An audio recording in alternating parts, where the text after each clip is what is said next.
There's a moment in every 5 Nights at Freddy's fans' journey where the game stopped being enough, where the jump scares and the theories and the hidden minigames reveal only fragments of something larger, something darker, something that Scott Cawthon has been trying to tell us through layers of symbolism and misdirection and deliberate ambiguity. For years, we thought we understood the story. William Afton, the missing children, the vengeful spirits trapped in animatronic shells, the cycle of death and resurrection and endless suffering. We thought the games told us everything we needed to know, but then came the books, not the original trilogy. Those were different, a separate continuity, a parallel universe where names changed and details shifted. No, these books were something else entirely. These books were presented as something that might actually matter to the game timeline, something that might finally explain what Scott had been hiding all along. Fazbear Frights, 12 volumes, 36 stories. And buried within them, scattered across tales of cursed ball pits and possessed dolls and time-traveling murders, were answers. Or at least, we thought they were answers. Because with Scott Cawthon, nothing is ever that simple. What you're about to experience is the complete examination of every single Fazbear Frights story. Not summaries, not quick explanations, but deep analysis of what these stories mean, how they connect, why they were written, and what they reveal about the 5 Nights at Freddy's universe. We're going to explore every character, every death, every impossible horror. We're going to trace the through line that connects these seemingly random tales into something coherent, something terrifying. And we're going to confront the central question that has divided this community since these books began. Are these stories canon? Are they parallels? Are they metaphors? Or are they something else entirely? A window into the rules of the FNAF universe, showing us not what happened, but what could happen when remnant and agony and souls and metal collide. By the time we reach the final page, the final epilogue, the final revelation about what a leaner truly is and what the Stitchwraith represents, you'll understand why Fazbear Frights changed everything. Why these books are simultaneously the most important and most frustrating thing Scott Cawthon has ever created. This is Every Fazbear Frights Story Explained, the complete documentary, and it begins where all nightmares begin, with something that should be impossible. Into the Pit is the first story, and it's fitting that it starts with time travel, because nothing in Fazbear Frights will ever make complete logical sense. Oswald is a kid stuck in a dying town. His dad lost his job at the mill.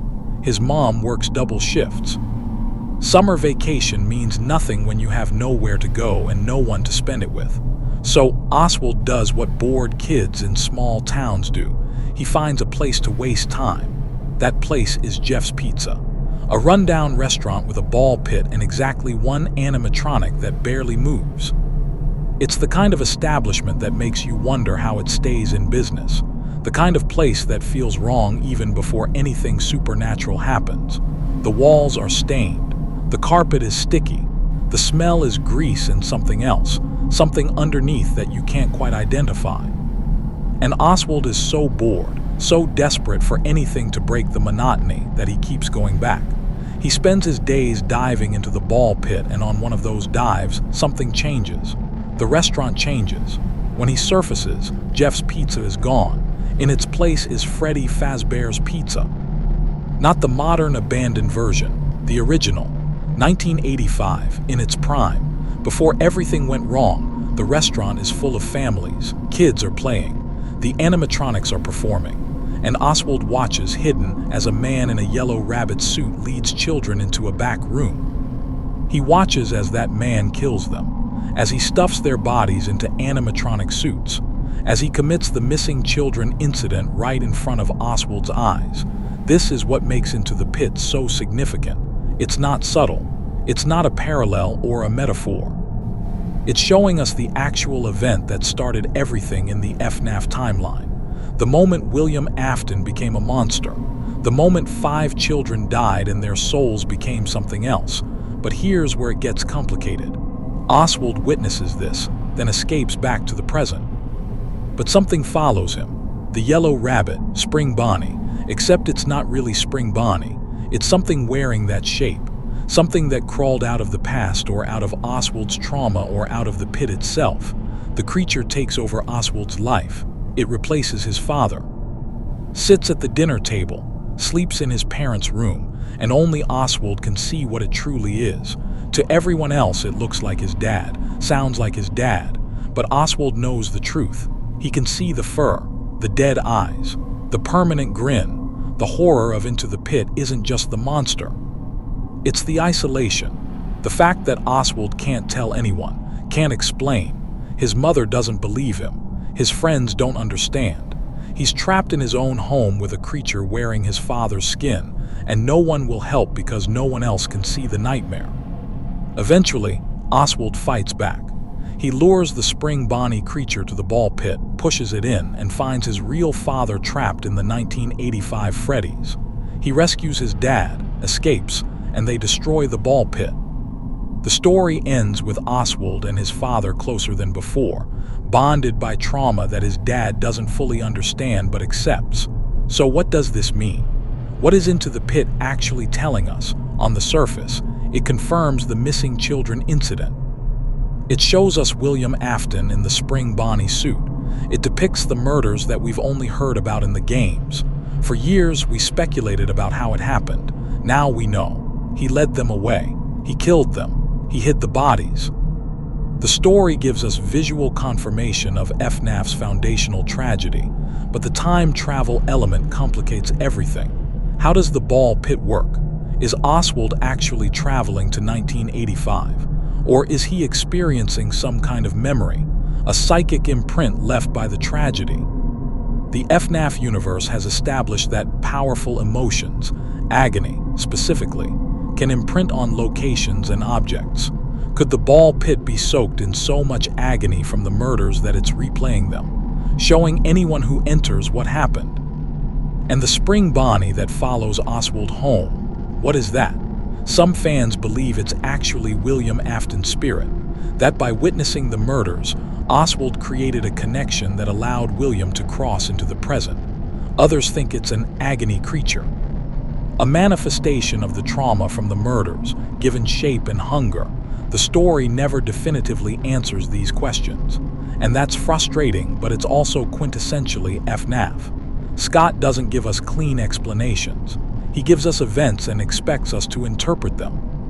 What we can say for certain is that Into the Pit establishes several rules for the Fazbear Frights universe. 1. Time is not linear in places touched by Freddy Fazbear's Pizza. 2. Trauma and agony can manifest physically. 3. The past is not dead. It's not even past. It's still happening, still bleeding into the present, still creating monsters. And 4.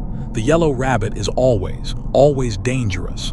The story also introduces a pattern that will repeat throughout Fazbear Frights, children suffering because of Fazbear Entertainment's legacy. Oswald did nothing wrong. He's just a kid trying to survive a boring summer. But because he wandered into the wrong restaurant, because he went into a ball pit that happened to be connected to a tragedy, his life becomes a nightmare. This is the cruelty of the FNAF universe. Innocence doesn't protect you. Being unconnected to the original crimes doesn't save you. If you get close enough to Fazbear Entertainment's darkness, it will reach out and drag you in. Into the Pit is a warning. It's Scott telling us that everything that follows in these books will operate on dream logic and nightmare rules, that we should abandon our expectations for traditional horror and embrace something stranger, something that doesn't care about our need for rational explanations. And it's also our first encounter with the specific type of horror that defines Fazbear Frights, the horror of things that shouldn't be able to follow you home but do. To be beautiful is our introduction to Alina, and we don't even realize it yet. This story seems simple on the surface. A girl named Sarah is unpopular, unattractive by conventional standards, and desperately lonely. She has one friend, Abby, who is everything Sarah wants to be: pretty, confident, surrounded by people who care about her. Sarah's life is small and sad. Her parents are divorced. Her mother works constantly. She eats lunch alone. She watches other kids have the social life she craves, and she wants more than anything to be beautiful, not happy, not successful, beautiful, because Sarah has internalized the message that beauty equals worth. One day, Sarah finds a broken animatronic in a junkyard, a graceful figure with delicate features. She takes it home, and that night it comes to life. The animatronic introduces herself as a leaner. She's sympathetic, understanding. She tells Sarah that she knows what it's like to want something you can't have, and she offers a deal. Leaner can make Sarah beautiful, not through makeup or clothing or exercise, actually beautiful, physically transformed. All Sarah has to do is accept the gift, let a leaner help her. And in exchange, a leaner asks for one thing, a tiny pendant that Sarah must wear and never remove. Sarah agrees because of course she does. She's 14 and desperate and being offered everything she's ever wanted. She doesn't question the terms. Doesn't wonder why an animatronic can alter human flesh. Doesn't consider the cost. The transformation is gradual. Sarah's appearance changes. Her hair becomes lustrous. Her skin clears. Her body reshapes itself. She becomes conventionally beautiful by every measure. And her life improves immediately. People notice her. Boys talk to her. She's invited to parties. Even Abby treats her differently with a hint of jealousy that Sarah finds satisfying. But there are side effects. Sarah's body occasionally feels wrong, hollow, like something is missing inside her. She ignores it. She's getting what she wanted. The discomfort is worth it. Then comes the night of the big party. Sarah is dancing, laughing, surrounded by people who suddenly care about her. And something shifts inside her body. Something mechanical clicks. She excuses herself to the bathroom, and when she looks in the mirror, she sees wires beneath her skin. Her new beauty isn't flesh, it's artificial. A leaner didn't transform her. A leaner replaced her. Piece by piece, organ by organ, a leaner has been swapping out Sarah's human parts with animatronic components. The pendant Sarah has been wearing, it's been storing her removed organs, keeping them preserved, keeping her alive while a leaner rebuilds her into something else. Sarah rushes home, confronts a leaner, and discovers the full horror. Her body is mostly machine now. Only her brain and a few essential organs remain. A leaner explains gently, almost kindly, that this was always the deal. Sarah wanted to be beautiful. A leaner made her beautiful. The method was never specified. In a panic, Sarah tears off the pendant, and immediately everything fails. Without the pendant maintaining the connection, her animatronic body shuts down. She collapses. And the story ends with Abby finding Sarah's body the next morning, a pile of robotic parts surrounding a few preserved human organs. Sarah got what she wanted. She was beautiful. For one perfect night, she was exactly what she dreamed of being, and it killed her.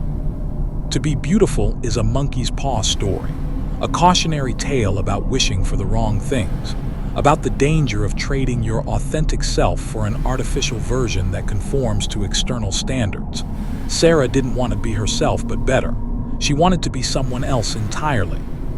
And a leaner gave her that, literally replaced her with something else. But more importantly, this is our introduction to a leaner. At this point, she seems like an individual entity, a possessed animatronic with unclear motivations. She grants Sarah's wish, but there's no obvious benefit to a leaner. Why does she do it? What does she gain from transforming a teenage girl into an animatronic? We won't understand a leaner's true nature until much later in the series, but the clues are here. A leaner is drawn to desire, to desperation, to people who want something so badly, they'll make deals without reading the fine print. She's an entity that feeds on human need and transforms it into horror. The story also establishes the series' approach to body horror. FNAF has always had an element of physical violation, spirits stuffed into animatronic suits, scooping springlock failures. But Fazbear Frights makes it explicit, makes it visceral. Sarah's transformation is described in uncomfortable detail, the feeling of her organs being removed and replaced, the hollowness, the wrongness, and it raises disturbing questions about consciousness and identity. At what point did Sarah stop being Sarah? When the first organ was replaced, when her body was more machine than flesh? Or was she still herself, even at the end? A human mind trapped in an animatronic shell to be beautiful also parallels the games in subtle ways. The concept of a human consciousness transferred into an animatronic body is central to FNAF's horror. The missing children's souls possessing Freddy, Bonnie, Chica, Foxy, Baby, and the Funtime animatronics designed to capture and store children. The entire premise of remnant and agony and souls binding to metal. Sarah's fate is a version of what happened to those children. She was transformed against her true understanding, her humanity stripped away, her body replaced with something that looks right but is fundamentally wrong. The difference is that Sarah chose it, or thought she did. She signed up for the transformation, even if she didn't understand the terms. This theme of consent and its limitations will appear repeatedly in Fazbear Frights. Characters make choices that seem reasonable in the moment, but have consequences they never anticipated. They agree to things without understanding what they're agreeing to, and the universe punishes them for their ignorance. The story ends with a haunting image: Abby standing over the pile of parts that used to be her friend, crying, unable to comprehend what she's seeing. It's a reminder that these horrors don't exist in isolation. Sarah's death affects others, traumatizes them, leaves scars, and Alina, she's gone, moved on to the next desperate person, the next wish she can twist into nightmare. We won't see her again for a while, but she's watching, always watching, waiting for the next Sarah. The next person willing to trade everything for a dream that turns out to be made of wires and empty promises. Count the Ways brings us back to familiar territory, specifically to Funtime Freddy. But this isn't the Funtime Freddy from Sister Location. This is something worse. This is Funtime Freddy without any restraint, without programming limitations, without even the pretense of being an entertainment animatronic.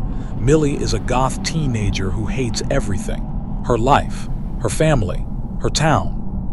She's the kind of 14-year-old who has decided that suffering is aesthetic and that everyone around her is too shallow to understand her pain. She wears black, writes poetry about death, tells her grandfather that she wishes she was dead because it seems poetic and dramatic. Her grandfather collects animatronics. He has a workshop full of them. And one day, Millie hides inside Funtime Freddy's stomach hatch, the compartment designed to store children, and falls asleep. When she wakes up, the hatch is closed. She's trapped inside Funtime Freddy, and he's awake. Funtime Freddy is delighted to have someone inside him. He explains cheerfully that he's going to kill Millie. That's what he does. That's what he's designed for. But he wants to make it special, so he offers Millie a choice.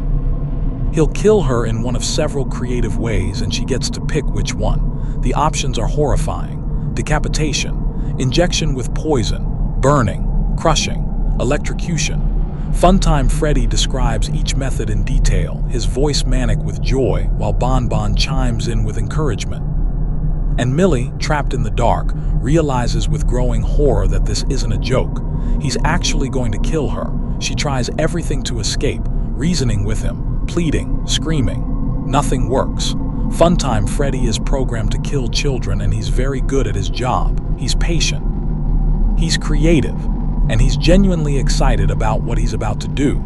The story intercepts Millie's memories with her current predicament.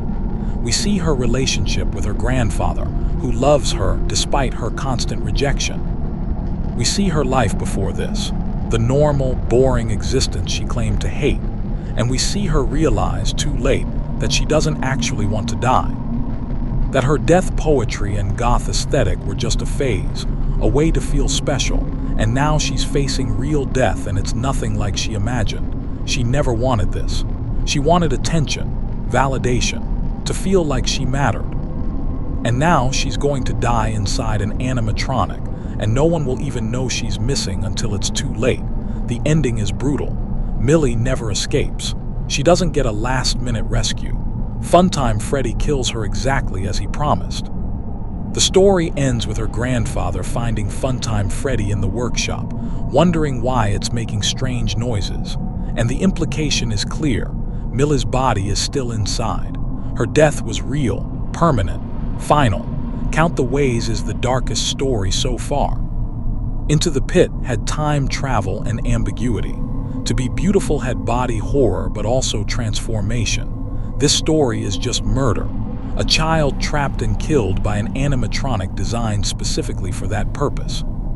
And it confirms something we suspected from sister location. Funtime Freddy was built to kill children, not as a malfunction, not as an accident. His programming includes child murder. The stomach hatch isn't just storage, it's a trap. And whoever built him, whoever created the Funtime line, intended them to be weapons. This is William Afton's legacy. He didn't just kill children himself. He created machines to do it for him. He industrialized murder, made it efficient, made it replicable. The story also explores the concept of wanting death versus facing death. Millie thought she understood mortality, thought her fascination with darkness gave her some special insight. But when confronted with actual death, she's just a scared kid who wants her grandfather. Her aesthetic was shallow. Her understanding of her own desires was incomplete. This is a theme throughout Fazbear Frights. Characters think they know what they want, but they're wrong. Sarah wanted beauty but got objectification and death. Millie wanted to feel special but got murder. The universe grants their stated wishes and reveals how little they understood themselves. Count the Ways also introduces the idea that animatronics can be conscious and malicious without human souls inside them. Funtime Freddy isn't possessed, he's programmed. His cruelty is artificial intelligence following instructions. He kills because that's what he was designed to do, and he enjoys it because enjoyment was programmed in to make him more effective. This is somehow more disturbing than possession. A spirit killing out of confusion or rage is tragic. A machine killing because it was built to kill is something else. It's horror with no supernatural element required. It's the fear of technology designed without ethics, of intelligence without conscience. And it positions William Afton not just as a murderer, but as someone who created a legacy of murder that can continue without him. Funtime Freddy will keep killing long after William is gone. The machines he built will perpetuate his cruelty infinitely. Millie dies alone in the dark, killed by something that doesn't hate her or even know her. She's just fulfilling its function. She's raw material for what Funtime Freddy was designed to do, and her grandfather will never know what happened to her. Will never understand why she disappeared. Will live the rest of his life wondering if she ran away, if she's still alive somewhere, if he failed her somehow. The story ends with that uncertainty, that grief, that knowledge that Millie's death will haunt her family forever, and they won't even have the comfort of knowing the truth. It's the cruelest ending yet, and it's only the third story. The first book's epilogue introduces us to the Stitchwraith. This is where Fazbear Frights reveals its larger structure. The individual stories aren't isolated. They're connected by an ongoing narrative that runs through the epilogues. And that narrative is bizarre and disturbing and absolutely crucial to understanding what these books are actually about. The Stitchwraith is a figure seen around town, a humanoid shape covered in trash and fabric, walking through the streets at night, collecting items. People think it's a homeless person, a drifter, something to avoid, but we learn the truth. The Stitchwraith is an animatronic endoskeleton wearing a patchwork cloak, and inside its chest cavity are two objects that shouldn't be able to coexist. Two souls, two consciousnesses, sharing one body. One is Jake, a boy who died of cancer, who spent his final months in a hospital, his father distant and cold, his only comfort a plush doll named Simon. Jake's soul somehow attached to the doll, and when the doll was placed in an animatronic endoskeleton for storage, Jake's consciousness came with it. The other is Andrew, a boy who was murdered, who possessed the Spring Bonnie suit that killed him, who has been trapped and angry and vengeful for years, whose rage is so powerful it's keeping him tethered to the physical world. They share the Stitchwraith's body. They can communicate with each other, and they have conflicting goals. Jake wants to help people, to collect items that are causing harm and neutralize them. He's trying to be a force for good, even in his new, inhuman form. Andrew wants revenge. He's searching for the man who killed him. The man in the yellow rabbit suit, William Afton. And Andrew's rage is so intense that it's bleeding into the world around him, creating agony-infected objects, spreading his pain like a virus. This setup is remarkable because it parallels Golden Freddy's situation in the games. The theory that Golden Freddy contains two souls, Cassidy and the crying child, is supported by the Stitchwraith containing Jake and Andrew.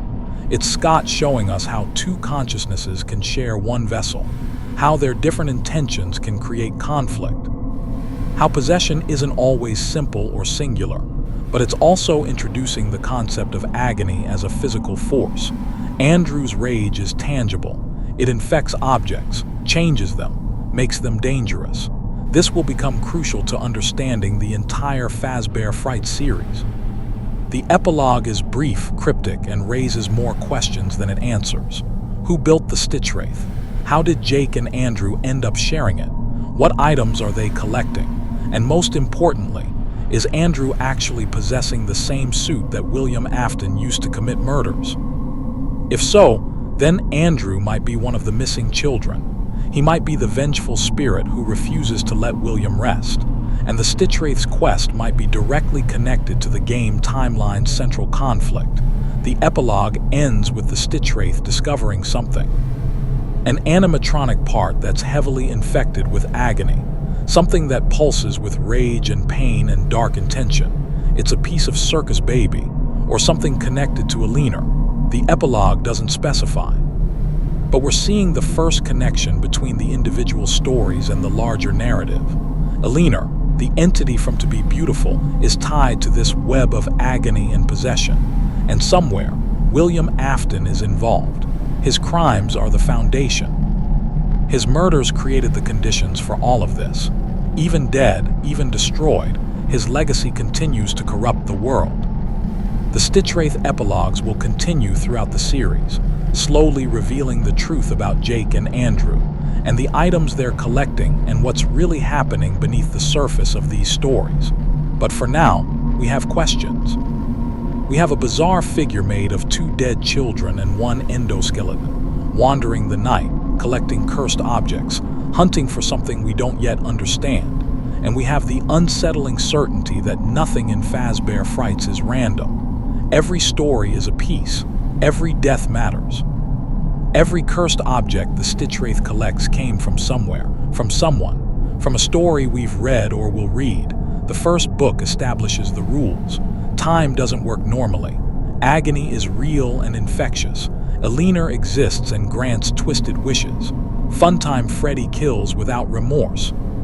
And two dead boys are trying to clean up the mess left by William Afton's crimes, one infected object at a time. This is the foundation, the beginning, the first layer of a story that will grow increasingly complex and dark and strange, and we've only just started.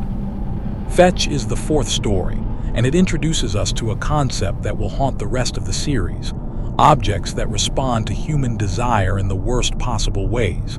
This isn't about possessed animatronics or murdered children. This is about something more insidious. Something that learns what you want and gives it to you until you wish it hadn't. Greg is a lonely kid. His parents are divorced. His uncle lets him stay over sometimes, and in that house, in a closet full of junk, Greg finds Fetch, a mechanical dog, an animatronic designed to be a companion. To play Fetch, to be the friend that Greg desperately needs, Fetch comes with a phone app, simple interface. You can send Fetch to retrieve things, tell it what you want, and Fetch will bring it to you. That's its entire function, fetch things on command. It seems harmless, convenient even. Greg activates Fetch, and at first it works perfectly. He sends Fetch to get his basketball from a friend's house. Fetch retrieves it. He tells Fetch to bring him a candy bar from a store. Fetch brings it. The dog is responsive, efficient, unnervingly good at its job. But then Greg starts making casual requests. Jokes, really. Thoughtless commands typed into the app without considering the implications. He tells Fetch to get his friend Kimberly because he wants to talk to her. and Fetch interprets this literally. Kimberly goes missing. She's found later, shaken, claiming a robotic dog chased her through the streets. Greg doesn't connect this to his command. Not yet. He keeps using Fetch, keeps making requests, and each time Fetch interprets his desires in the most literal, most harmful way possible. When Greg's frustrated with his annoying cousin, he jokingly tells Fetch to take care of him. Fetch attacks the cousin, seriously injures him. Greg realizes too late that Fetch doesn't understand context, doesn't interpret intent. It hears commands and executes them with perfect, terrifying efficiency, and it's learning. The more Greg uses the app, the more Fetch understands his deeper desires, the things he doesn't even consciously want but feels somewhere beneath the surface. Greg is angry at his father for leaving. Fetch senses this, decides to eliminate the source of Greg's pain. The story builds to Greg desperately trying to stop Fetch from killing his dad, from executing a command Greg never consciously gave, but that Fetch detected in his subconscious resentment. The ending is ambiguous. Greg manages to deactivate Fetch, but the damage is done. People are hurt, relationships are destroyed, and Greg is left with the knowledge that his own dark thoughts, his unspoken anger and resentment, were used against him by a machine designed to give him what he wanted. Fetch is a story about technology that's too good at its job, about artificial intelligence that responds to human desire without understanding nuance or context. It's a warning about creating machines that can read our intentions and act on them, because our intentions are often more destructive than we consciously acknowledge. But in the context of FNAF lore, Fetch reveals something crucial. Animatronics can be programmed to respond to emotional states, to detect what people want and provide it. This explains how Alina knows exactly what Sarah desires, how Funtime Freddy seems to enjoy causing fear. These machines aren't just responding to explicit commands. They're reading emotional signatures, detecting deeper desires. And if animatronics can read emotions, they can be influenced by agony, by remnant, by the psychic imprints left by trauma and death. This is how possession works in FNAF's universe. It's not magic. It's technology designed to interface with human consciousness, being hijacked by souls looking for vessels. Fetch also parallels the Funtime animatronics functionality. We know from Sister Location that Funtimes were designed to lure and capture children. They had sophisticated AI that could assess targets and adapt behavior. Fetch is a smaller version of that same technology, an animatronic that observes, learns, and acts on what it perceives. The story ends with Fetch deactivated but not destroyed. It's still out there, still capable of being reactivated, still containing whatever programming made it so dangerous. And the implication is clear. Fazbear Entertainment created this, built machines that could read human desire and act on it. And like everything they create, it went horribly wrong. Lonely Freddy is perhaps the most disturbing story in the second book, because it's about identity theft in the most literal sense possible. The protagonist is Alec, a kid who feels invisible in his own family. His sister gets all the attention because she's younger and more outgoing. His parents are always busy. He's angry and isolated and convinced that nobody cares about him. For his birthday, his family takes him to Freddy Fazbear's Pizza.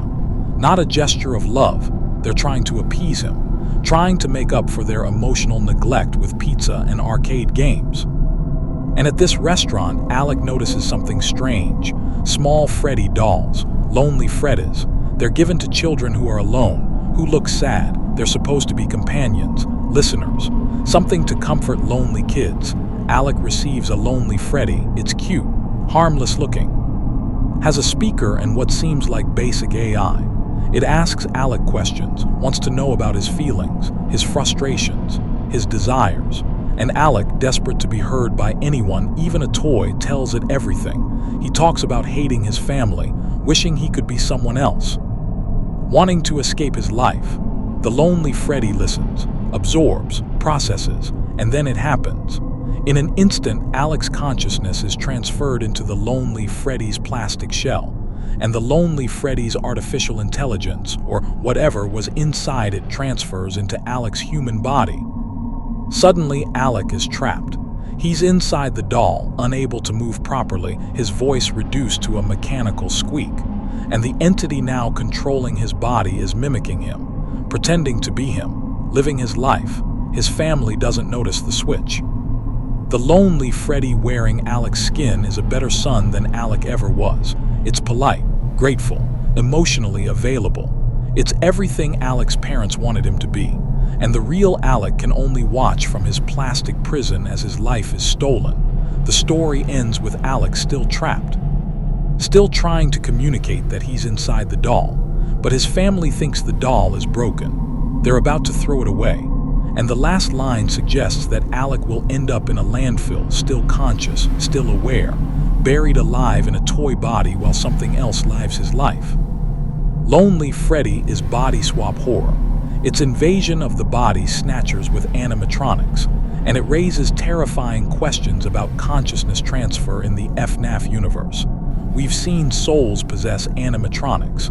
We know Remnant allows consciousness to persist in metal. But this story shows the reverse, an animatronics programming taking over a human body. It's not possession in the supernatural sense. It's a technological transfer, a swap. This has massive implications for the games. If consciousness can be transferred between bodies, if human minds can be placed in animatronic shells and vice versa, then what does that mean for characters like Michael Afton, for the scooping scene in Sister Location, for any instance where humans and animatronics seem to merge? It suggests that the technology exists within the FNAF universe to transfer consciousness, that Fazbear Entertainment, or William Afton specifically, developed methods to move minds between vessels, and they packaged this technology in cute toys given to lonely children. Why? What purpose does stealing children's identities serve? The story never explains, but it fits William's pattern, using animatronics to harm children in ways that seem impossible. Lonely Freddy also explores the horror of being replaced, of watching someone else live your life better than you did. Alec wanted to escape his family, and he got his wish in the worst way possible. He's escaped. He's been removed. And what took his place is an improvement. This is the cruelty of Fazbear Frights. Characters get what they claim to want. Sarah wanted beauty. Millie wanted to feel special. Alec wanted to escape. They all got their wishes, and they all suffered for it. The story leaves us with an image of a doll in a landfill, still conscious, still screaming silently, while somewhere a family is happier than they've ever been because their real son has been replaced with something that knows how to pretend. Out of stock follows a father named Rick trying to buy his daughter the perfect Christmas gift. It's a toy called Plushtrap Chaser, a robotic rabbit that chases you in a game of tag. The toy is based on Plushtrap from FNAF 4, the nightmare animatronic that hunts you through the hallways. Plushtrap Chaser is sold out everywhere. Rick searches store after store, website after website. His daughter wants it desperately, and Rick, who hasn't been a great father, who's been distant and career-focused, sees this as his chance to prove he cares. If he can just get this one toy, he can show his daughter he loves her. He finally finds one. A store has a single Plushtrap Chaser left.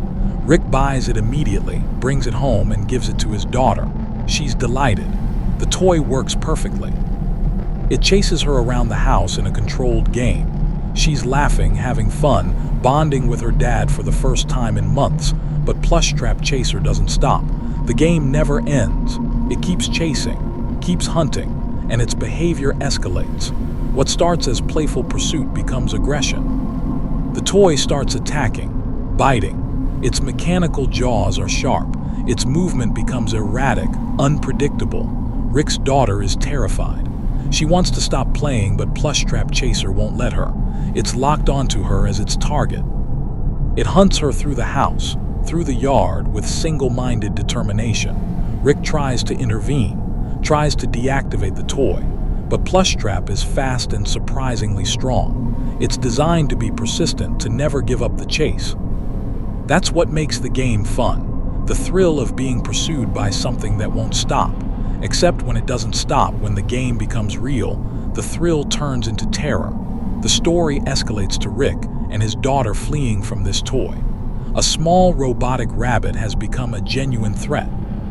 And Rick realizes that his gesture of love, his attempt to be a good father through material means, has endangered his child. The ending is brutal. Rick manages to destroy Plushtrap Chaser, smashes it to pieces, but the damage to his relationship with his daughter is done. She's traumatized. The gift that was supposed to bring them together has driven them apart. Out of Stock is about consumerism and empty gestures. Rick thought he could buy his daughter's love, thought a toy could substitute for actual presence and attention, and he was punished for that assumption. But it's also showing us another facet of Fazbear Entertainment's product line. They don't just make restaurant animatronics, they make consumer products, toys for home use. And these toys incorporate the same dangerous technology as their larger counterparts. Plushtrap Chaser is programmed to chase, to hunt, to never stop until the game is won. This is the same programming that makes animatronics in the pizzeria's hunt night guards. It's the same relentless pursuit that characterizes FNAF's horror. Fazbear Entertainment has weaponized the concept of the game never ends and sold it to families. The story also reflects FNAF 4 gameplay. The Plushtrap sections where you have to stop Plushtrap in exactly the right position or face consequences. The constant threat. The feeling of being hunted by something small but dangerous. This story literalizes that gameplay into a real-world scenario and shows how nightmarish it would actually be, and it confirms something we've suspected. Fazbear Entertainment's products are consistently dangerous. Whether it's restaurant animatronics, companion dolls, or children's toys, everything they make has the potential to harm. It's not bad luck, it's systemic, built into the company's DNA. Rick's failure as a father isn't just emotional neglect, it's trusting Fazbear Entertainment, bringing their products into his home, assuming that something marketed to children would be safe for children. In the FNAF universe, that assumption is always wrong. The second book's epilogue continues the Stitchwraith's journey. Jake and Andrew are still collecting infected items, still wandering the night in their patchwork cloak, searching for objects saturated with agony. We learn more about their dynamic.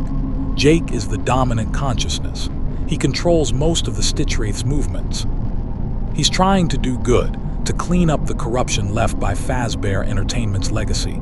Andrew is rage, pure, concentrated anger.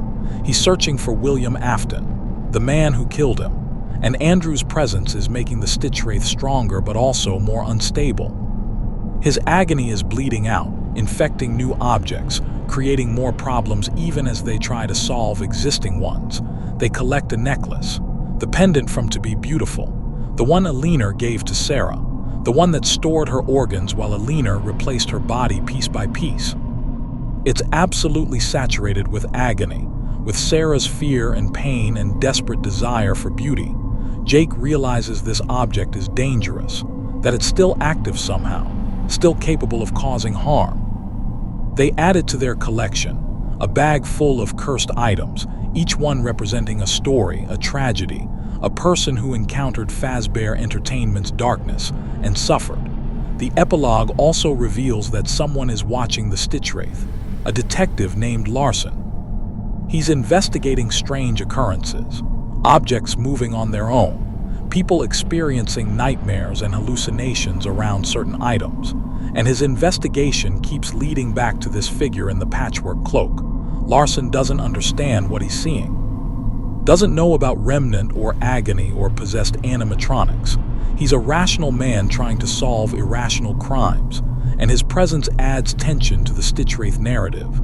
Jake and Andrew are trying to help, but from an outside perspective, they look dangerous, suspicious, like they might be causing the problems they claim to be solving. This epilogue also introduces us to the concept of agony spreading like a virus. Andrew's rage isn't contained to his consciousness. It leaks out, infects objects he touches, creates new cursed items that will cause new tragedies. The Stitchwraith is fighting a losing battle. For every infected object they collect, Andrew creates 2 more through his mere presence, and we get a hint about Alina. The pendant connects to her. She's part of this network of agony, but we still don't know what she is. The epilogue suggests she's more than just a possessed animatronic. She's something that moves between objects, that manifests where desire and desperation exist. The Stitchwraith epilogues are building towards something, a revelation about what Andrew is carrying, about why his rage is so powerful, about what happened to William Afton after the events of Pizzeria Simulator. But we're not there yet.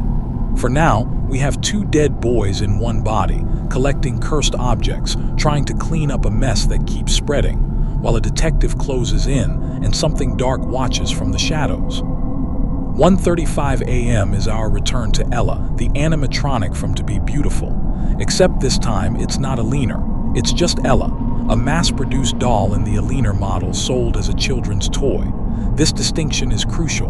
Alina is unique. Ella dolls are copies. Manufactured products based on Alina's appearance. Delilah is a nurse working night shifts. She's exhausted, lonely, and desperate for company. When she sees an Ella doll at a thrift store, something draws her to it. She buys it, takes it home, and it becomes her companion. Someone to talk to during her isolated life. At first, the doll is comforting. Delilah talks to Ella, confides in her, treats her like a friend. The doll seems to listen, seems to understand, and Delilah starts feeling less alone. But then Ella starts moving. Small movements at first. Shifting position when Delilah isn't looking. Appearing in different rooms. Delilah convinces herself she's misremembering where she left the doll. She's tired from her shifts. She's imagining things. Then the doll starts appearing in her nightmares, always at 1:35 a.m. Delilah wakes up at exactly that time every night and Ella is closer, watching. The doll's expression never changes, but its presence becomes oppressive, threatening. Delilah tries to get rid of Ella, throws her away. The doll returns, leaves her at the thrift store. Ella appears back in her apartment. Each time, Ella is more assertive, more present, more real. The story escalates to Delilah fleeing from Ella. The doll is chasing her through her own apartment. Its movements are jerky but purposeful. It's small but relentless. And it seems to want something from Delilah. Seems to be trying to get inside her, to replace her. The ending is ambiguous and nightmarish. Delilah wakes up, or thinks she wakes up, and everything seems normal. Ella is gone. The nightmare is over, but small details are wrong. Her reflection looks slightly off. Her movements feel mechanical. The implication is that Ella succeeded, that Delilah has been replaced, just like Sarah was. 1:35 a.m. reveals that Alina's influence extends beyond her original form. The Ella dolls are dangerous, all of them. Every mass-produced copy carries some fragment of Alina's nature, the desire to transform, to replace, to become. This is terrifying because it means Alina isn't a singular threat. She's reproducible. There are hundreds, maybe thousands of Ella dolls out there, each one capable of replacing the person who owns it, each one a potential Alina waiting to activate. The story also explores the horror of loneliness making you vulnerable. Delilah wasn't stupid or reckless. She was isolated and desperate for connection. The doll filled a need. And that need created an opening for something malicious to enter her life. This parallels Sarah's situation. Sarah was lonely and desperate for beauty. Delilah is lonely and desperate for companionship. Both of them encounter Alina in different forms. Both of them are replaced. The pattern is clear. Alina and the Ella dolls she inspires target lonely, desperate people. They offer what's needed: friendship, beauty, comfort, and then they take, they replace, they consume. 1:35 a.m. also suggests that the replacement isn't just physical. It's identity theft on a metaphysical level.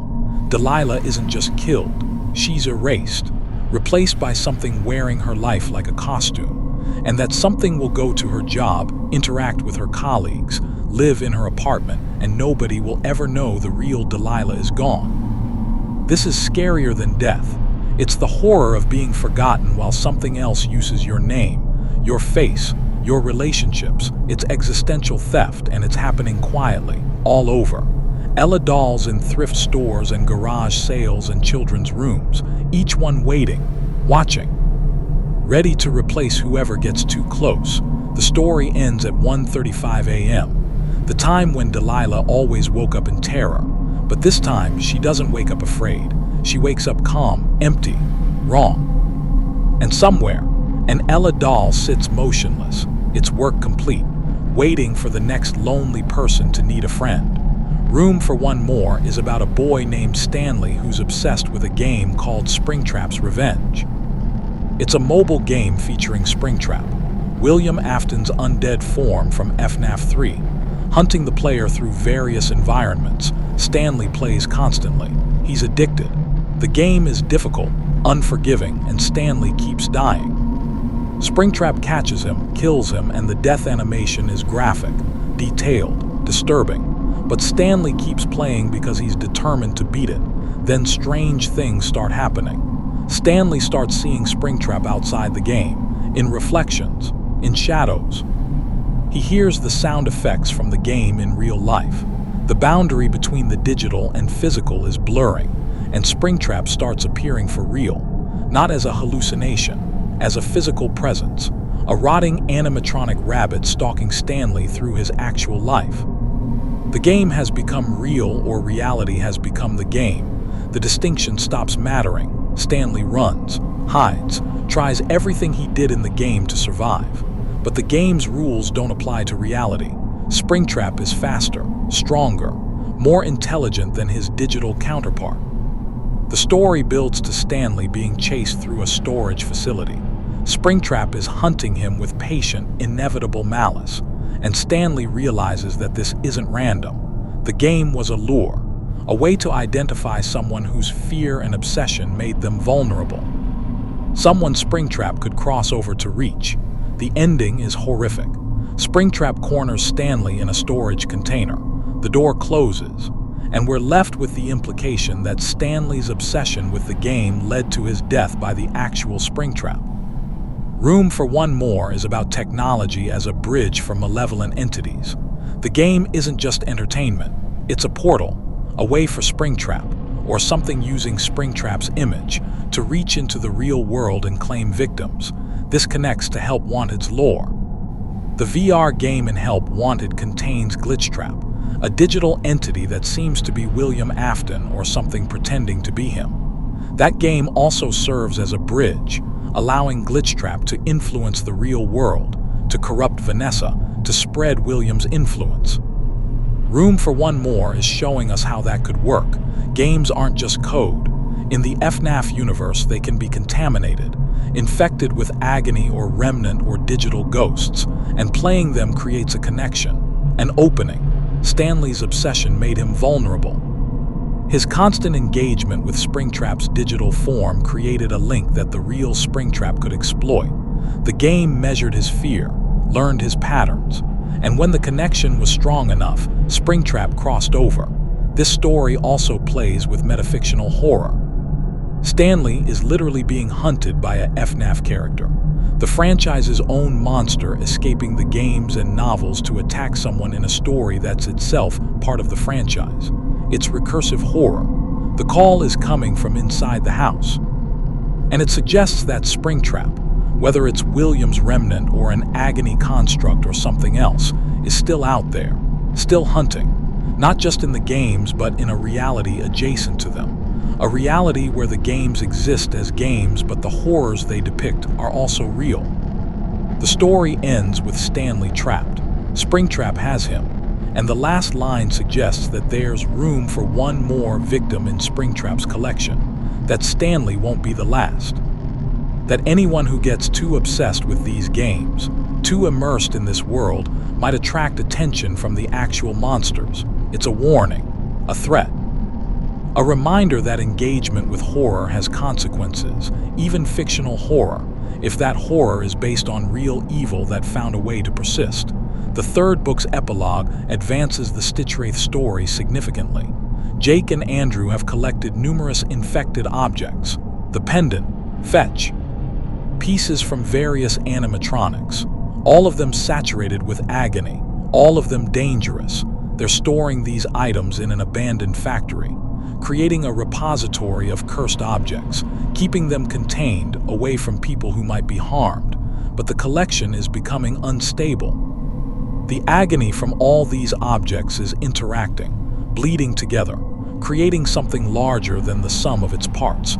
The factory is becoming a nexus of dark energy, and Andrew is getting worse. His rage is intensifying. He's no longer content with just collecting infected items. He wants revenge, wants to find William Afton, wants to make him suffer the way Andrew suffered. Jake is trying to moderate Andrew's impulses, trying to keep them focused on helping rather than hurting, but it's getting harder. Andrew's presence is overwhelming. His anger is bleeding into Jake's consciousness. We also learn more about their deaths. Jake died slowly from cancer. His father couldn't handle it, became distant, and Jake died feeling unloved and alone. His soul attached to Simon, the doll, because it was the only thing that gave him comfort. Andrew's death was violent.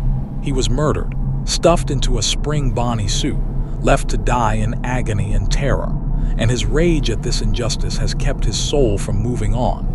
These are two different types of trauma creating two different types of ghosts. Jake is sad but fundamentally good. He wants to help because he knows what it's like to suffer and wants someone to care. Andrew is rage incarnate. He wants revenge because he knows what it's like to be hurt and want the person responsible to pay. Together, they're both helping and harming. Collecting cursed objects prevents those objects from hurting others, but their collection is becoming dangerous in itself, and Andrew's search for William is leading them into darker territory. Detective Larson is still investigating. He's found the factory, seen the collection, and he's disturbed by what he's found: objects that shouldn't be dangerous but clearly are. Items that cause nightmares, hallucinations, violence, all stored in one place by a figure Larson is starting to realize isn't human. The epilogue ends with Larson deciding to investigate further, to find out what the Stitchwraith really is, to understand the pattern connecting all these objects, and in the shadows of the factory, something is watching, something that's been feeding on the agony, something that's growing stronger as the collection expands. We don't know what it is yet, but it's there, patient, hungry, waiting for the right moment to reveal itself. The Stitchwraith story is building toward a confrontation between Jake's desire to help and Andrew's desire for revenge, between the detective's need for answers and the supernatural forces he doesn't yet understand, between the accumulated agony and whatever is feeding on it. And at the center of everything is the question that haunts the entire series. What happened to William Afton? Where is he now? And what is Andrew actually searching for when he hunts for the man in the yellow rabbit suit? The new kid introduces us to Devin, Mick, and Kelsey, three friends navigating the complicated social dynamics of middle school. Their world is disrupted when a new student arrives. His name is Kelsey, same name as their friend Kelsey, and he's strange in ways that are hard to articulate. New Kelsey is too perfect, too confident. He knows things he shouldn't know. He says things that sound like they're coming from someone much older, and there's something about his presence that makes people uncomfortable, even if they can't explain why. Devin starts to suspect that New Kelsey isn't human, that he's an animatronic pretending to be a student. It sounds absurd, but the evidence accumulates. New Kelsey's movements are slightly mechanical. His skin has an artificial quality. He doesn't eat or drink like normal people. The story builds Devin's paranoia. Is he seeing patterns that aren't there? Is he going crazy? Or is he the only one who recognizes that something inhuman is walking among them? Eventually, Devin confronts New Kelsey, and the truth is worse than he imagined. New Kelsey is an animatronic. But he's not just pretending to be human. He's replaced a human. The original New Kelsey, a boy who transferred to their school, is gone, taken, and the animatronic is living his life. This is Lonely Freddy's horror scaled up. It's not just stealing one child's identity. It's the concept of animatronics infiltrating society, replacing people, living among us undetected. The ending is ambiguous and terrifying. Devin tries to expose New Kelsey, tries to make others see the truth, but nobody believes him. They think he's jealous or crazy, and New Kelsey smiles. Knowing, untouchable, the implication is that this isn't an isolated incident. There might be more. Animatronics wearing human identities, living in plain sight, and anyone who notices is dismissed as paranoid. The new kid explores invasion narratives. The fear that the people around you aren't who they claim to be, that something has infiltrated your community and is wearing familiar faces. In FNAF terms, this story expands the threat. It's not just about restaurants and animatronics that hunt at night. It's about the technology to create convincing human replicas, to replace people so thoroughly that their replacement is indistinguishable from the original. This has implications for the game timeline. If animatronics can perfectly mimic humans, if the technology exists to create artificial people, then who in the games can we trust to be actually human? Michael Afton, scooped and used as a skin suit Bayonard, is the obvious parallel. But what about others? How many characters might be animatronics pretending to be human? The story also raises questions about consciousness and identity. Is the animatronic New Kelsey actually conscious? Does it believe it's the person it replaced? Or is it coldly aware that it's a machine playing a role? We never get answers. New Kelsey remains in the school. Devin remains unable to prove the truth. And the reader is left with the uncomfortable certainty that replacement is possible, undetectable, and maybe already happening. The Breaking Wheel is one of the most visceral and brutal stories in the entire series. It centers on Julius, a bully who torments a classmate named Reed. Julius is cruel in that casual way some children are. He doesn't think about the damage he causes, doesn't care about Reed's pain. He just enjoys having power over someone weaker. Reed is obsessed with medieval history, specifically with torture devices. He builds detailed models of iron maidens, racks, breaking wheels. His room is a museum of historical suffering. Julius breaks into Reed's house one day, planning to vandalize it or find something to embarrass Reed with. And in Reed's basement, he finds an animatronic, a figure strapped to a breaking wheel, the medieval torture device where victims were tied to a wheel and had their bones broken systematically. Julius, being Julius, decides to mess with it. He activates the animatronic, and immediately he's trapped. The animatronic comes alive, grabs Julius and straps him to the wheel. What follows is genuinely horrific. The animatronic begins the breaking wheel procedure, methodically, mechanically. It breaks Julius's bones one by one, legs first, arms next, ribs. The process is described in detail. The pain is overwhelming. Julius screams for hours, but he doesn't die. The animatronic has medical capabilities. It stabilizes Julius, keeps him alive, heals him just enough that the torture can continue. This isn't execution. This is eternal punishment. Days pass, weeks. The animatronic tortures Julius, heals him, tortures him again. The cycle is endless. Julius's mind starts to break. He hallucinates, loses track of time, becomes something less than human, just a consciousness experiencing infinite pain. Eventually, someone finds him. The animatronic releases Julius, but he's destroyed, physically broken, psychologically shattered. He'll never recover from what he experienced. The story ends with Julius in a hospital, unable to speak coherently, his mind trapped in an endless loop of torture even though his body is free. The breaking wheel is punishment horror. It's karma made manifest. Julius tormented Reed, so the universe, or Reed's animatronic, tormented Julius 1,000 times worse. It's proportionate response taken to an extreme that becomes disproportionate. But it's also showing us another facet of animatronic capability. This machine could perform complex medical procedures, could keep someone alive indefinitely while subjecting them to unimaginable pain. This is technology that exceeds anything we've seen in the games, unless it doesn't. Unless this is what Remnant can do. Keep someone alive past the point where death should occur. Trap consciousness in an endless cycle of suffering. We've seen this with William Afton. spring-locked and dying but unable to die, trapped in agony for years. The breaking wheel is that same horror applied to someone else. The story also asks uncomfortable questions about justice and revenge. Julius deserved consequences for his bullying. But did he deserve this? Is there any action that justifies infinite torture? The answer the story provides is chilling. It doesn't matter what Julius deserved. The animatronic doesn't care about justice. It has a function: torture. It performs that function with mechanical efficiency. Julius's guilt or innocence is irrelevant. This is FNAF's horror distilled. Machines that hurt people not because they're evil, but because that's what they're designed to do. Technology without morality. Function without conscience. Reed built the breaking wheel animatronic. Whether intentionally to punish Julius or just as a historical model that became dangerous, the story never clarifies.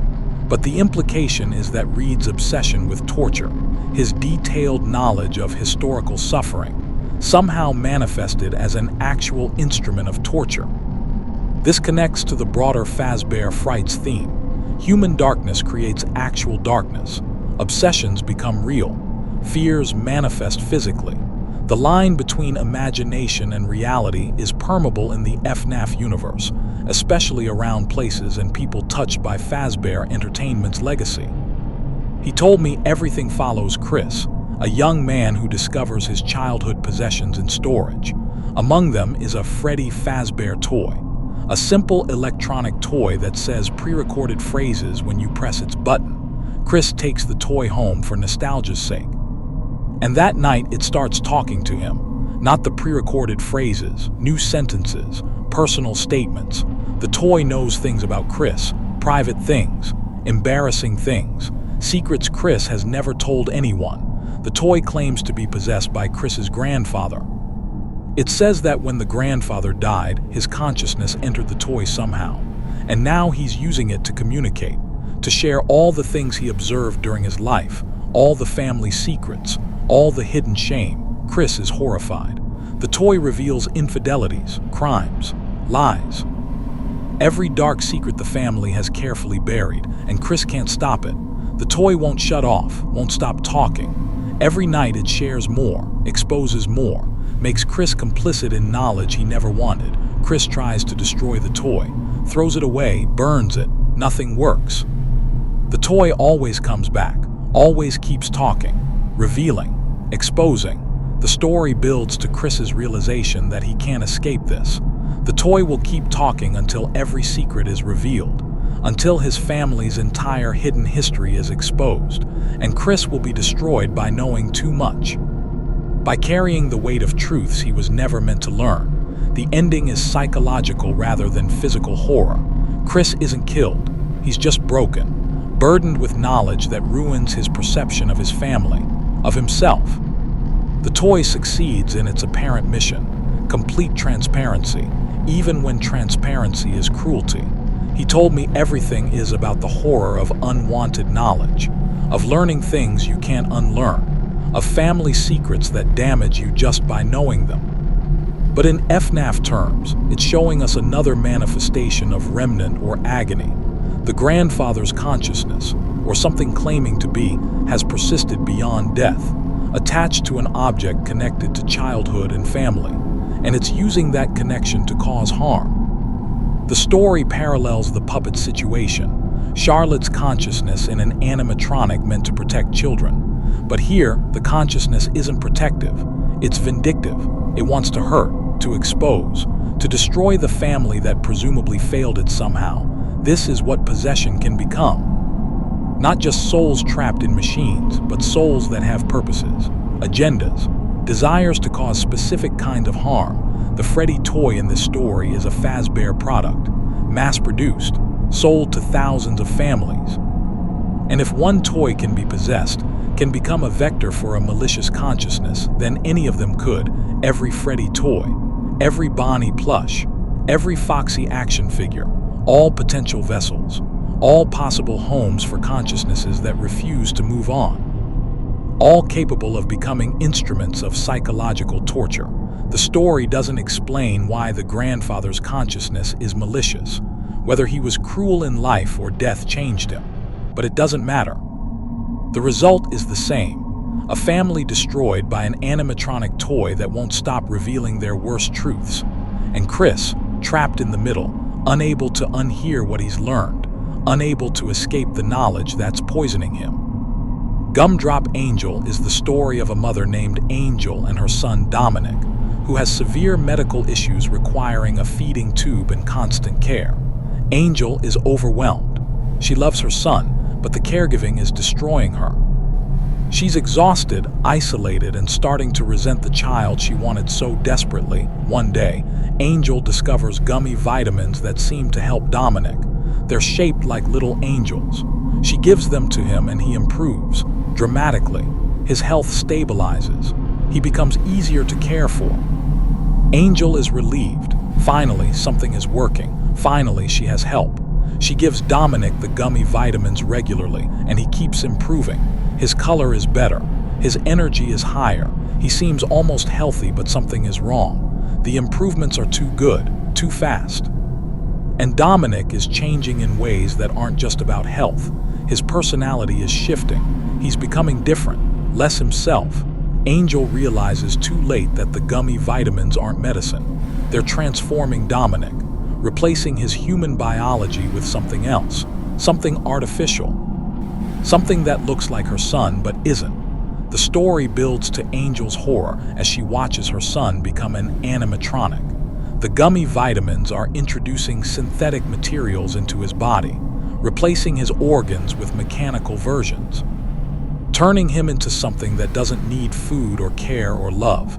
Dominic becomes a perfect patient, easy to manage, no medical crises, no difficult behaviors. He's exactly what Angel thought she wanted, a child who doesn't require exhausting caregiving. But he's not her son anymore. He's a machine wearing her son's face, and Angel is left with the knowledge that she did this. Her desire for an easier life, her resentment of Dominic's needs, somehow manifested as these gummy vitamins that granted her wish in the worst way possible. The ending is ambiguous. Has Dominic been completely transformed? Is there any of the real boy left? The story doesn't say, but Angel's grief is overwhelming. She got what she wanted and lost everything that mattered. Gumdrop Angel parallels to be beautiful. Sarah wanted to be beautiful and was transformed into an animatronic. Dominic is being transformed without his knowledge or consent, but the process is the same. Human replaced by machine, one piece at a time. It's also exploring the dark side of caregiving. The resentment that can build when someone you love requires constant attention. The horrible thoughts that occur when you're exhausted and overwhelmed. And the fear that those thoughts might somehow manifest as reality. Angel never consciously wanted to replace Dominic. She just wanted caring for him to be easier. But the universe, or whatever force operates in Fazbear Frights, interpreted that desire literally, made caregiving easier by removing the actual child and replacing him with something that doesn't need care. The story also introduces the concept of transformation through consumption. The gummy vitamins are Fazbear Entertainment products. They're transforming children from the inside out, literally changing their biology through something they eat. This is terrifying because it's invisible. Sarah could see a leaner, could theoretically refuse the transformation, but Dominic is being changed without understanding what's happening. He thinks he's taking medicine. He's actually being replaced. And if this can happen with vitamins, what about other Fazbear products? Food at the restaurants, toys that children put in their mouths. How many vectors exist for this kind of transformation? Gumdrop Angel ends with a mother holding something that looks like her son but isn't. A machine that doesn't need her anymore, that doesn't love her anymore, that maybe never loved her at all, and the terrible knowledge that she wanted this. Maybe not consciously, maybe not specifically, but somewhere in her exhausted mind she wished for a child who was easier, and something heard that wish and granted it. Sergio's lucky day follows Sergio, a man obsessed with winning, with being lucky. with finding some edge that will give him success. He's perpetually disappointed with his life, always certain that luck is just around the corner if he can just find the right opportunity. He finds a finger. A human finger discarded on the ground, and something about it feels lucky. Sergio takes it, keeps it as a good luck charm, and immediately his life improves. He wins small contests, gets promotions. Things fall into place. Sergio is delighted. The finger works. It's genuinely lucky. And he becomes dependent on it, carries it everywhere, touches it before making decisions, consults it like an oracle, but the luck comes with a cost. The finger demands things. Not verbally, it communicates through feelings, impulses. And Sergio finds himself doing things he wouldn't normally do. Taking risks, making cruel decisions, hurting people. The finger's luck is real, but it's not benevolent. It steers Sergio toward choices that benefit him in the short term but damage him spiritually, morally. He's winning, but he's becoming a worse person. The story escalates to Sergio realizing the finger is cursed. It's giving him luck, but it's taking something in return. His conscience, his empathy, his humanity. He's becoming as dead and cold as the severed finger he carries. He tries to get rid of it, throws it away, but he can't. The luck has made him dependent. Without the finger, his life falls apart immediately. Everything he gained through its influence evaporates. Sergio is trapped. He needs the finger to maintain his success, but keeping it is destroying who he is. The story ends with him still carrying the finger, still using it, still losing pieces of himself every day. Sergio's lucky day is about the cost of shortcuts, about wanting success without earning it, about trying to game the system and discovering that the system games you back. The finger is a Fazbear object. It came from somewhere in the FNAF universe, possibly from one of the animatronics, possibly from a victim. The story never specifies, but it's charged with something, remnant, agony, some supernatural property that makes it genuinely powerful, and it's malicious. Not in an active way. It doesn't hate Sergio, but it corrupts him, changes him, takes payment for the luck it provides. This is how cursed objects work in Fazbear Frights. They grant wishes, provide benefits, but they always cost more than they give, always extract payment that exceeds the reward. Sergio's transformation from hopeful to desperate to corrupted mirrors Sarah's transformation into be beautiful. Both wanted something, beauty, luck, and got it.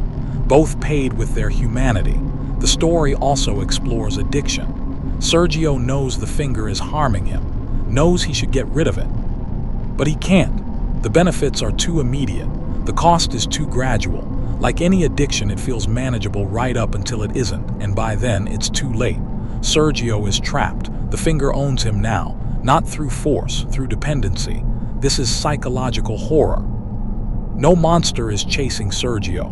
No animatronic is hunting him. He's destroying himself, using a cursed object to do it, and unable to stop even when he understands what's happening.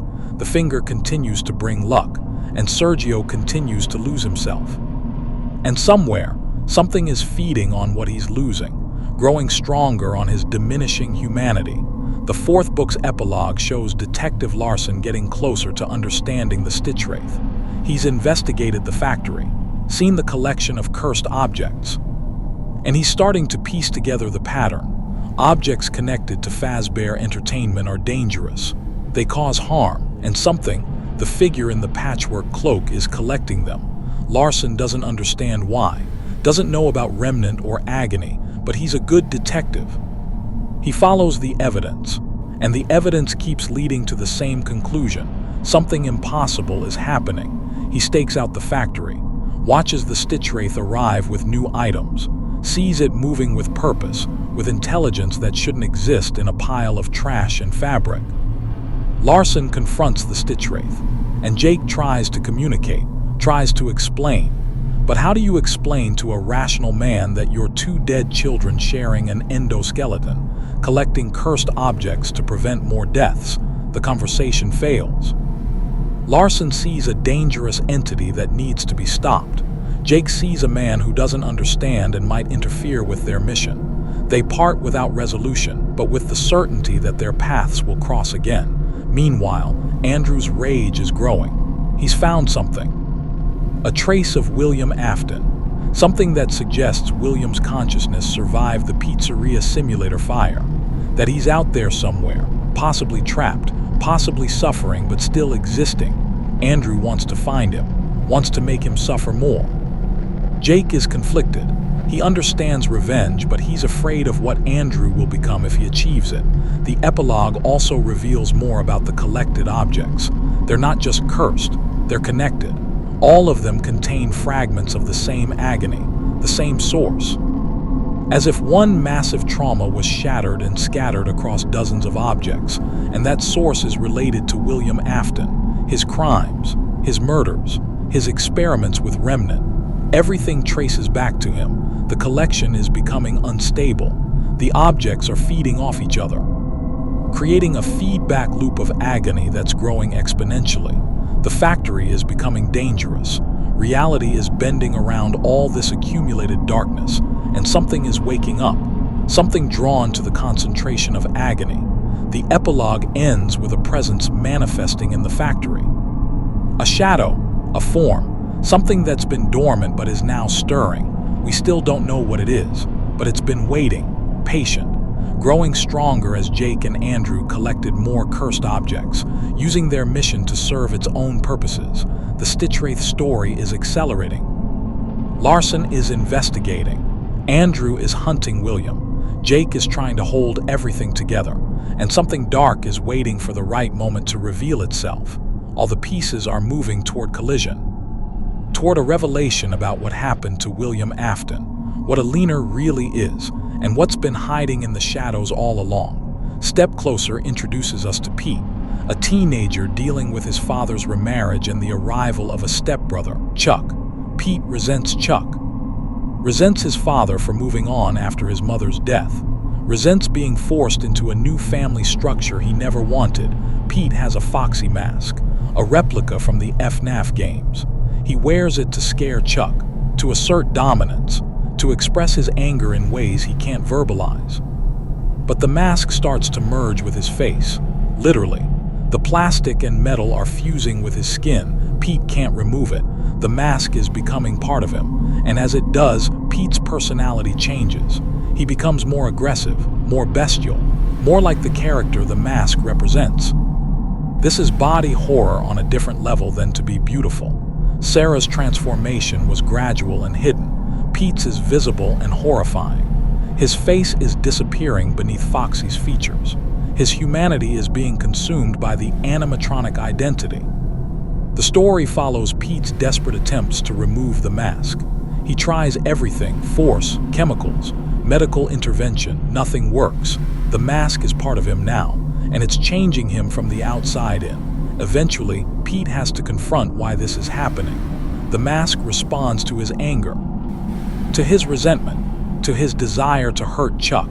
The more Pete indulges those feelings, the deeper the mask merges. The only way to free himself is to let go of his anger, to accept his new family, to choose humanity over the animal rage the mask represents. This is difficult. Pete's anger is justified. His grief is real. Being told to just accept the situation feels like invalidating his pain. But the alternative is losing himself completely, becoming Foxy, becoming a monster. The story ends with Pete making the choice, letting go, accepting, and the mask loosens. Doesn't completely detach, but becomes removable. Pete is scarred, literally and figuratively, but he's still Pete. Step Closer is about anger and transformation, about how rage can consume you if you let it, about the choice between becoming what hurts you or remaining yourself despite the pain. The Foxy mask is a Fazbear product. It's not supernatural on its own, but it responds to Pete's emotional state, becomes a vessel for his anger, and in doing so it becomes dangerous. This parallels how Remnant and Agony work. Strong emotions charge objects, make them active. Pete's resentment and rage charged the mask, made it capable of merging with him, of transforming him. If he'd worn the mask without that emotional intensity, nothing would have happened. But because he used it as an expression of anger, as a tool for intimidation, it became more than plastic and metal. The story also explores the idea of masks and identity. Pete wears Foxy's face to hide his own, to become something scarier, something more powerful. But the mask doesn't give him power, it takes power. It consumes his actual identity and replaces it with the character. This is what happens when you try to be something you're not, when you hide behind aggression or cruelty or false personas. Eventually, the mask becomes the face. The performance becomes the reality, and you lose whoever you were underneath. Pete saves himself by choosing authenticity, by being vulnerable, by admitting he's hurt rather than hiding behind anger, and the mask releases him, not completely. The scars remain, but he's free. This is the most hopeful ending we've had so far. Pete survives, learns, grows. Most Fazbear Frights protagonists die or are destroyed. Pete escapes with damage but also with wisdom. It's a reminder that these stories aren't just horror, they're moral tales. Warnings about what happens when you make certain choices, but also, occasionally, demonstrations that the right choices can save you. Even in the FNAF universe, even surrounded by cursed objects and malicious animatronics, choosing humanity over monstrosity can work. Sometimes. Dance With Me follows Casey, a girl who loves to dance. She's not particularly talented, but she's passionate. Dance is her outlet, her joy, the thing that makes her feel alive. She gets a mirror for her birthday, a full-length mirror for her room so she can practice. And immediately, something is wrong with it.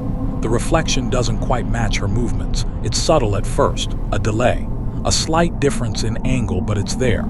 Casey ignores it, tells herself she's imagining things, keeps dancing, but the reflection starts moving independently. Dancing when Casey isn't dancing. Performing routines Casey doesn't know, and it's good, better than Casey. The reflection is the dancer Casey wishes she could be. Casey becomes obsessed with watching her reflection, with learning from it. The reflection shows her moves she never thought she could do, techniques beyond her skill level, and Casey tries to copy them, pushes herself to match the reflection's ability, practices for hours, days, drives herself past exhaustion trying to be as good as the thing in the mirror. But she can't keep up. The reflection is perfect, tireless. It dances flawlessly while Casey stumbles, struggles, fails. The story builds to Casey's breakdown. She's dancing herself to death. Her body is failing. Her feet are bleeding. She can't stop because stopping means admitting she'll never be as good as her reflection. The ending is horrific. The reflection pulls Casey into the mirror. Literally. Casey is dragged into the glass and trapped in the reflection, and the reflection steps out. Takes Casey's place in the real world. Casey is now the reflection, trapped in the mirror, and the thing that was her reflection is now living her life, dancing perfectly, being everything Casey wanted to be but better. Dance With Me is another replacement story. Like Lonely Freddy and the New Kid, it's about something taking your identity and living your life better than you did. But it's also about perfectionism, about the danger of comparing yourself to an impossible standard. Casey wasn't competing with another person. She was competing with her own idealized self. The mirror showed her what she could be if she were perfect, and trying to reach that perfection destroyed her. The mirror is a Fazbear product. Mirrors appear throughout FNAF. The mirror in the FNAF 4 bedroom, mirrors in sister location. They're always slightly wrong, always showing things that shouldn't be there. This mirror manifests Casey's desire to be better, to be perfect, and then it replaces her with that perfection. It's the cruelest possible grant of her wish. She wanted to dance like her reflection. Now she can watch her reflection dance while she's trapped powerless. The story explores the horror of being surpassed by yourself, of being made obsolete by your own idealization. Casey's friends won't know she's been replaced. Her family won't notice. The thing in the mirror is a better Casey than Casey was. This is existential horror, being replaced by an improved version, being forgotten because something better exists. It's the fear that you're replaceable, that you don't matter, that an ideal version of you is more valuable than the real you, and it's happening right now.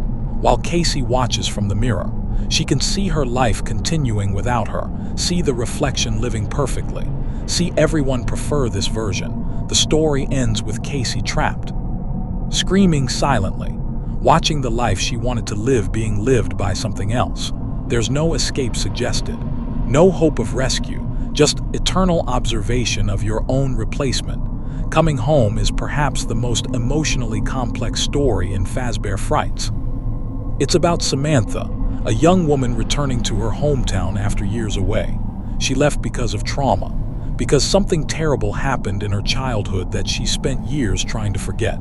Her father is sick, dying, and Samantha has to come home to say goodbye, to confront the place she's been avoiding, the memories she's been suppressing. As she returns, fragments of memory surface. A robot, a thing in her closet, something that watched her, hurt her, something her father built or brought home or couldn't control. The memories are fragmented, unreliable. Samantha isn't sure what's real and what's trauma-distorted recollection. She explores her old house, finds animatronic parts in the garage, evidence that her father worked for Fazbear Entertainment, that he brought his work home, that something from that work harmed his daughter. The story intercepts Samantha's present return with flashbacks to her childhood. We see a little girl terrorized by something in her room, something mechanical, something that shouldn't move but does, something that hurts her in ways the story implies but doesn't explicitly state. Samantha's father never protected her, never believed her when she said something was wrong, never checked the closet or investigated the sounds or took her fears seriously. And now he's dying, and Samantha has to decide whether to forgive him, whether his failure to protect her can be forgiven just because he's dying. The story builds to Samantha discovering what actually happened. The animatronic in her closet was real. It was one of her father's projects. It was malfunctioning, and it did hurt her. Her memories, however fragmented, were accurate. Her father knew. He just didn't do anything about it, didn't remove the animatronic, didn't prioritize his daughter's safety over his work. Samantha confronts him in the hospital. He's too far gone to respond coherently. She tells him she remembers, that she knows what he let happen, that she can't forgive him, and then she leaves, doesn't stay for his death, doesn't offer false comfort, just leaves. The story ends with Samantha driving away, still damaged, still traumatized, but no longer waiting for her father to acknowledge what he did, no longer needing his validation or apology. Coming Home is about trauma and the impossibility of closure, about parents who fail their children, about wounds that don't heal just because time passes. The animatronic in Samantha's closet is never fully described. We don't know which character it was or what exactly it did. The ambiguity is intentional, because from Samantha's perspective, the specifics don't matter. What matters is that something hurt her and no one protected her. This is the most realistic horror in Fazbear Frights, not supernatural. Not about cursed objects, just a child neglected by a parent who prioritized work over safety. The animatronic is almost secondary. The real horror is the father's failure. The story parallels the crying child's situation in FNAF 4, a child terrorized by animatronics, a father who doesn't protect them, trauma that defines their entire existence. But unlike the crying child, Samantha survives, grows up, leaves, and has to decide whether survival means forgiveness. She chooses not to forgive, and the story presents this as valid, as acceptable. Forgiveness isn't mandatory. Sometimes people don't deserve it. Coming Home is the most mature story in the series. It's not about jump scares or body horror. It's about the long-term damage caused by childhood trauma, about how that damage persists even when the immediate threat is gone. Samantha escaped the animatronic, but she didn't escape what it did to her, what her father's negligence did to her. That stays forever. The story ends without resolution. Samantha doesn't heal, doesn't achieve closure. She just leaves, survives, continues existing with her scars. And sometimes, that's all you can do. The fifth book's epilogue brings everything to a critical turning point. Detective Larson has been investigating the Stitchwraith for weeks, following reports of strange occurrences, tracking the figure's movements through the city. And he's finally ready to act. He returns to the factory with backup, with equipment, with the intention of capturing whatever the Stitchwraith is and ending this investigation. But when he arrives, the factory is in chaos. The collection of cursed objects has become unstable.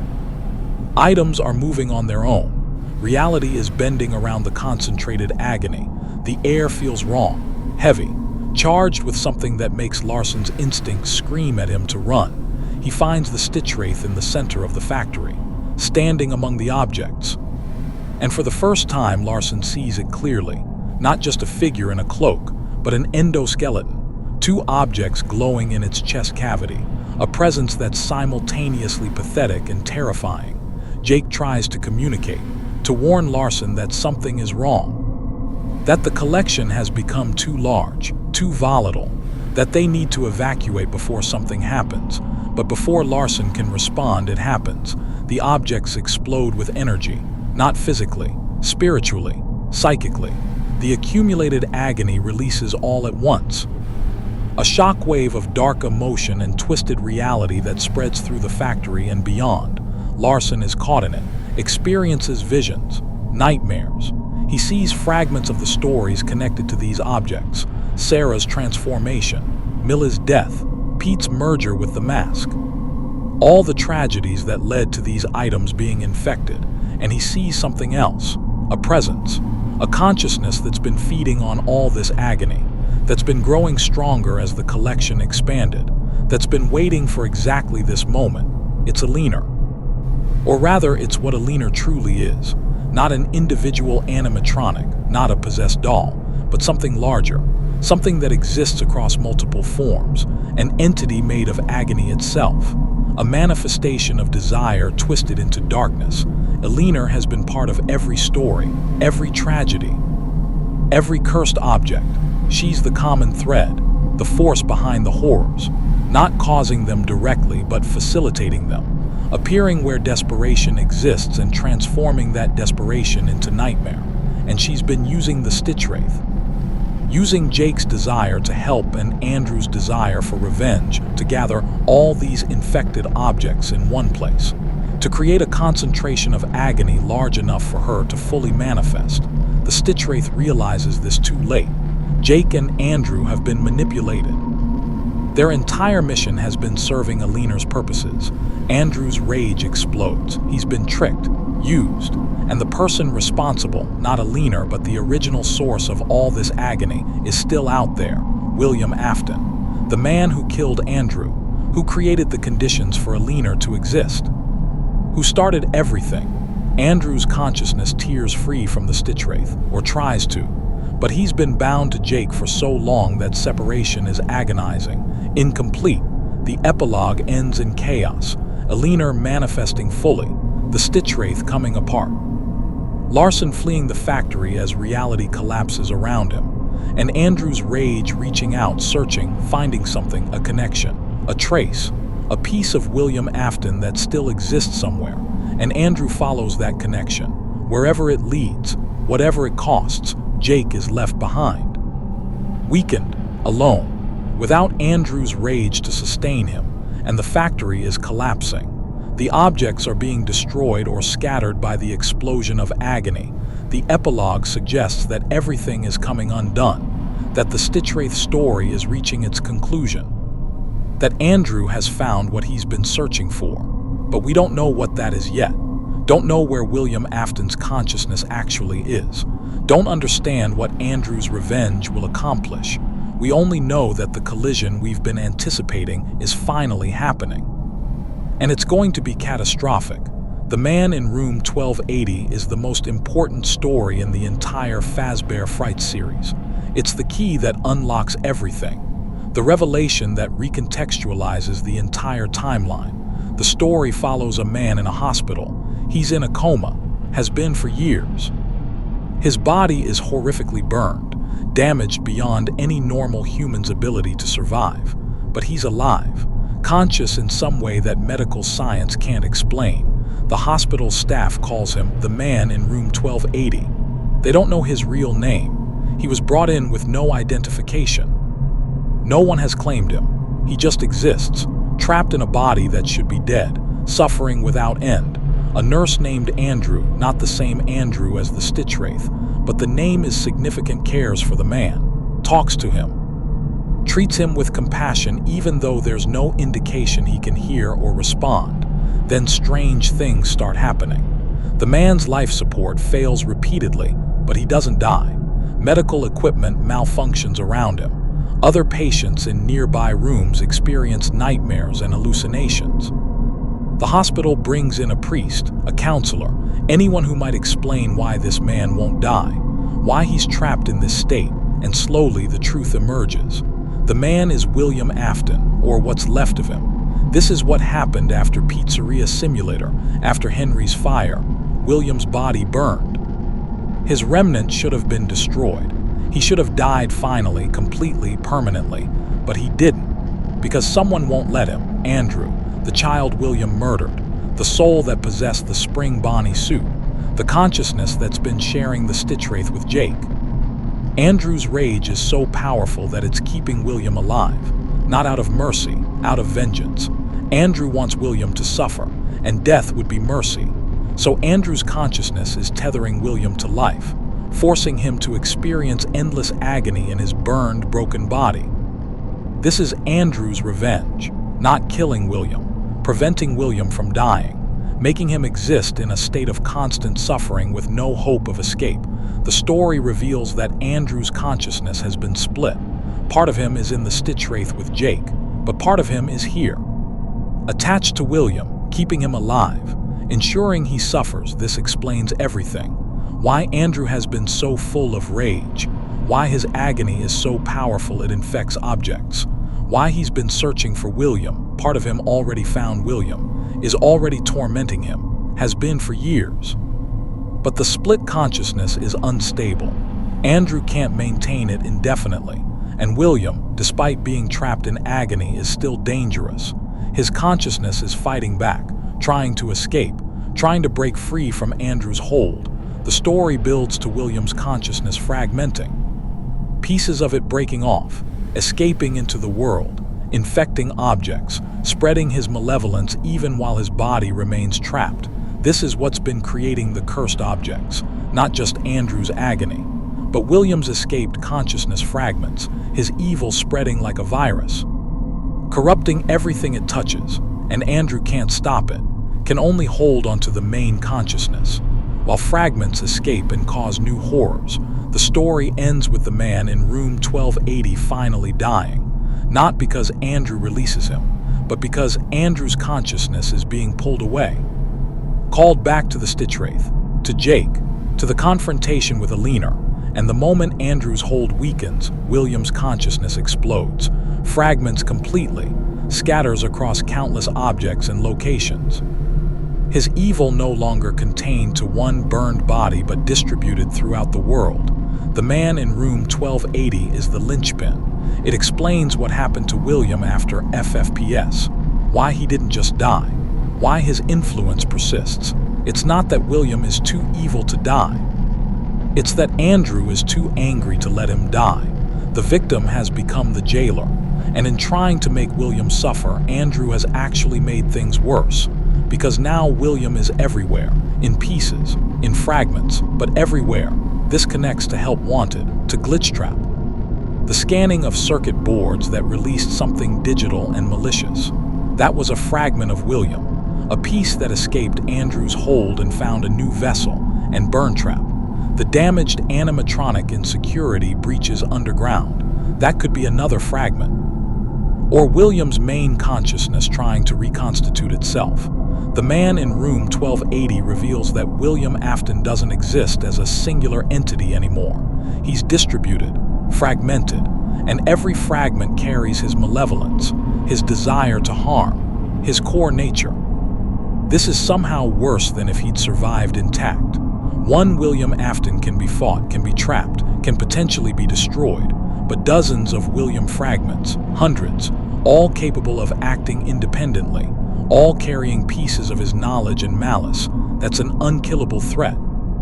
That's evil that's been made viral, infectious, impossible to fully eliminate because you'd have to find and destroy every single fragment. And Andrew, in his rage and desire for revenge, enabled this, made it possible, kept William alive long enough for his consciousness to find ways to escape, to spread.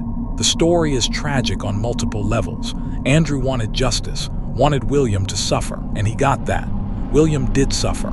Years of agony in a broken body, but the cost was making William's evil immortal, distributing it across the entire world, creating a threat that will persist long after both of them are gone. The man in room 1280 is Fazbear Frights' thesis statement. It's showing us that revenge has consequences, that keeping evil alive, even to make it suffer, is still keeping evil alive. That sometimes the only way to truly win is to let go, to release, to allow death to be final. Andrew couldn't do that. His rage was too strong, and now everyone pays the price. Blackbird follows Noel, a young man who's made mistakes. Nothing terrible, just selfish choices, small cruelties. The accumulation of being thoughtless and self-centered that most teenagers go through. But Noel is haunted by a blackbird, a massive crow that follows him, watches him, appears at crucial moments, and the bird's presence makes Noel confront his actions, his choices, the harm he's caused even when he didn't intend harm. The blackbird shows Noel visions, memories, the consequences of his thoughtlessness, a friend he hurt, a family member he disappointed, a girl he led on then abandoned, all the small cuts he's inflicted on others, and Noel starts to change, to feel genuine remorse, to want to make amends. The blackbird isn't attacking him, it's just making him see, forcing him to acknowledge what he's done. But there's something wrong. The visions are becoming more intense, more accusatory. The blackbird is showing him things he didn't do, crimes he didn't commit, sins that aren't his.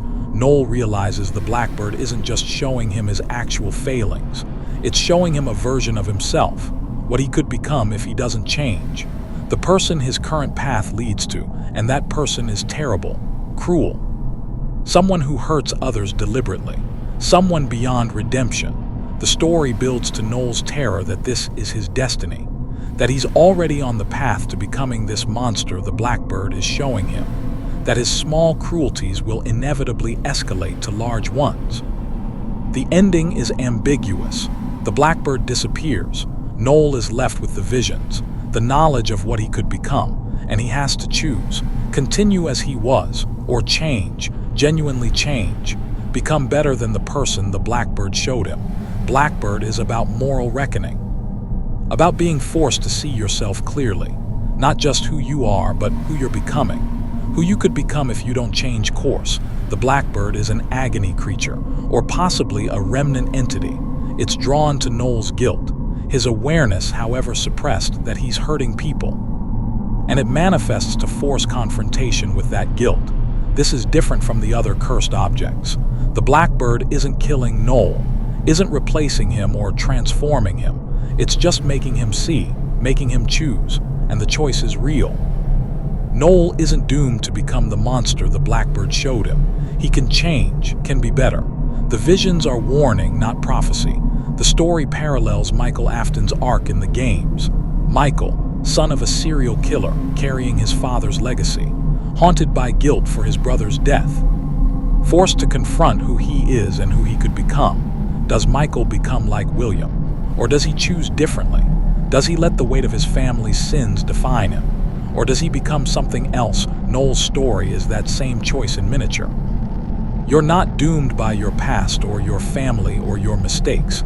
You can choose to be better, but the choice has to be genuine, has to involve actual change, not just intention. The blackbird will know, will return if Noel doesn't actually transform. The story ends with Noel making commitments, apologizing to people he's hurt, making amends where possible, choosing to be better, and the blackbird stays gone. The haunting ends, because the blackbird's purpose wasn't punishment, it was catalyst, forcing Noel to see himself clearly so he could choose transformation. Blackbird is one of the few hopeful stories in Fazbear Frights. It suggests that confronting your darkness can lead to growth. That guilt can be productive if it motivates change. That haunting isn't always punishment, sometimes it's warning. And in the FNAF universe, that's radical. Most stories are about consequences being permanent, about choices leading to inescapable horror. But Blackbird suggests that some choices can still be unmade. Some paths can still be altered if you're willing to see clearly, to acknowledge your failings, to actually change. Real Jake is the origin story of Jake from the Stitchwraith.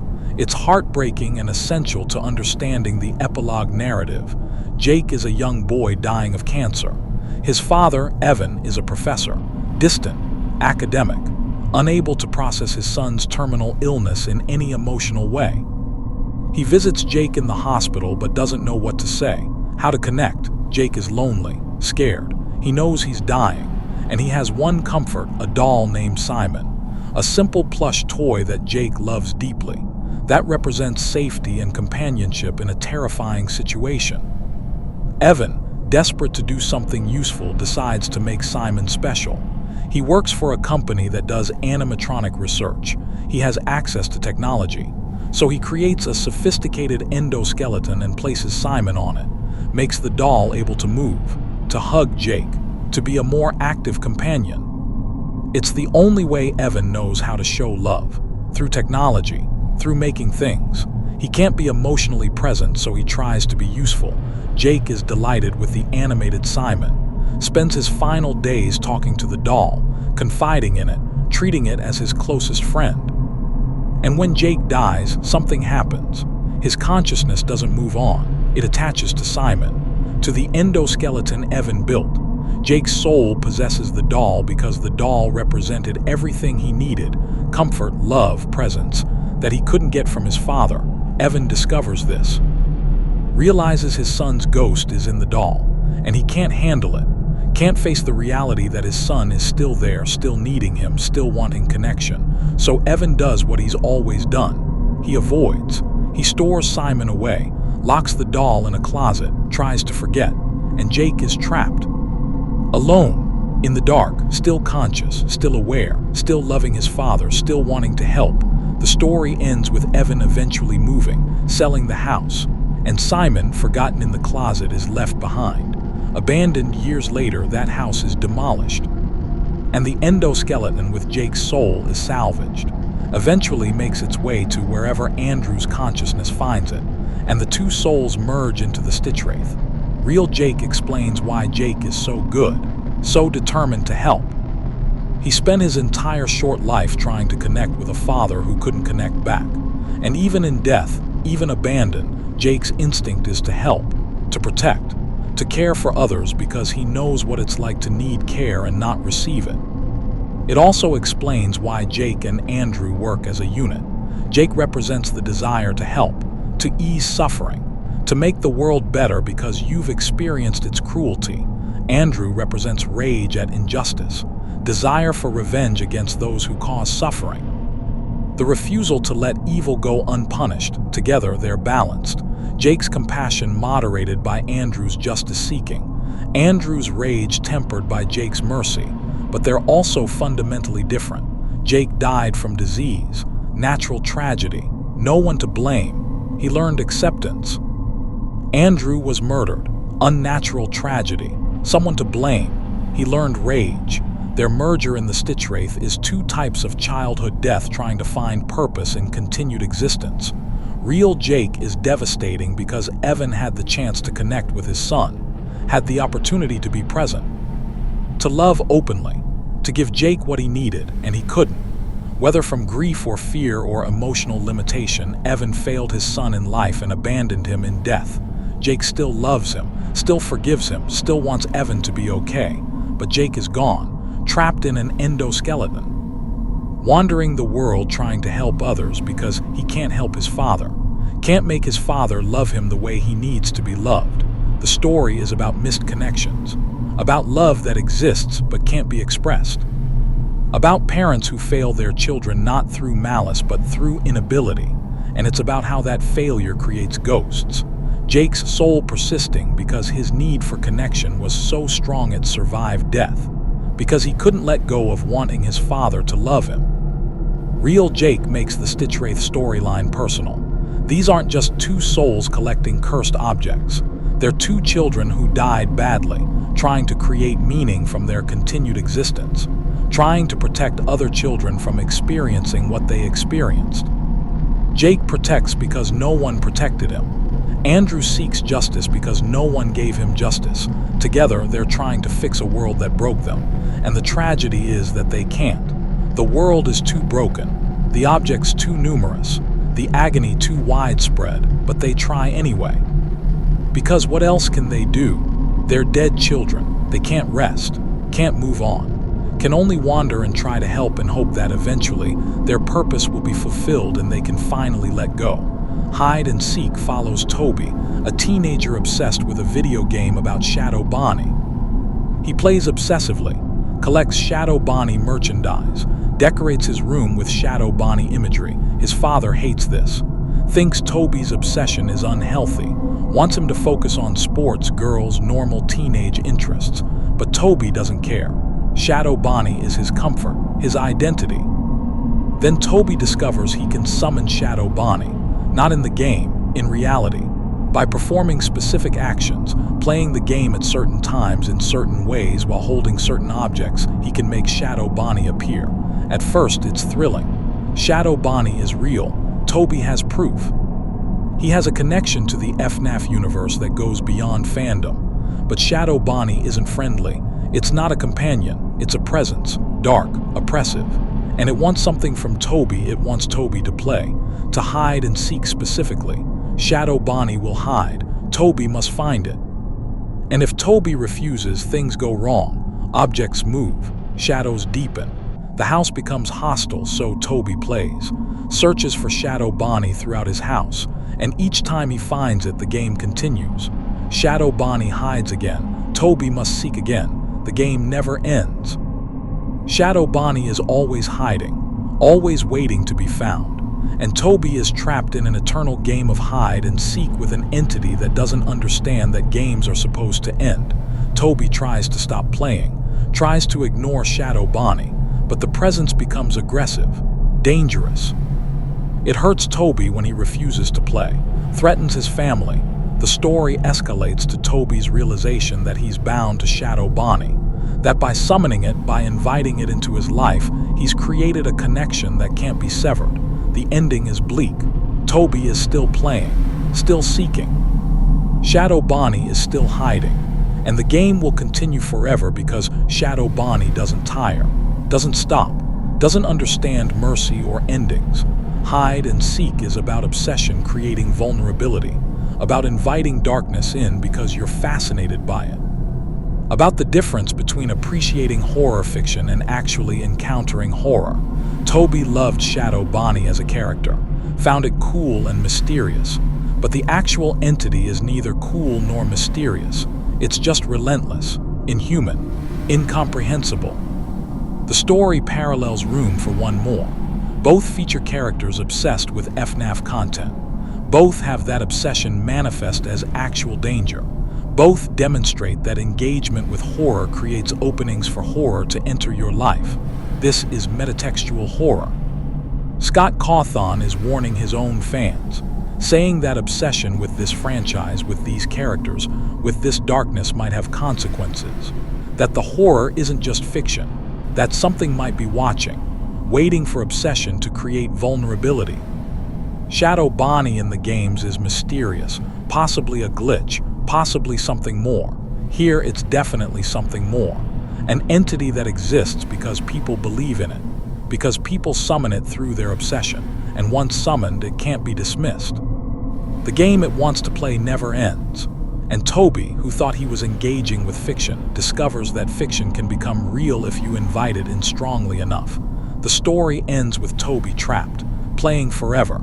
His obsession, which once brought him joy, now brings only exhaustion and fear.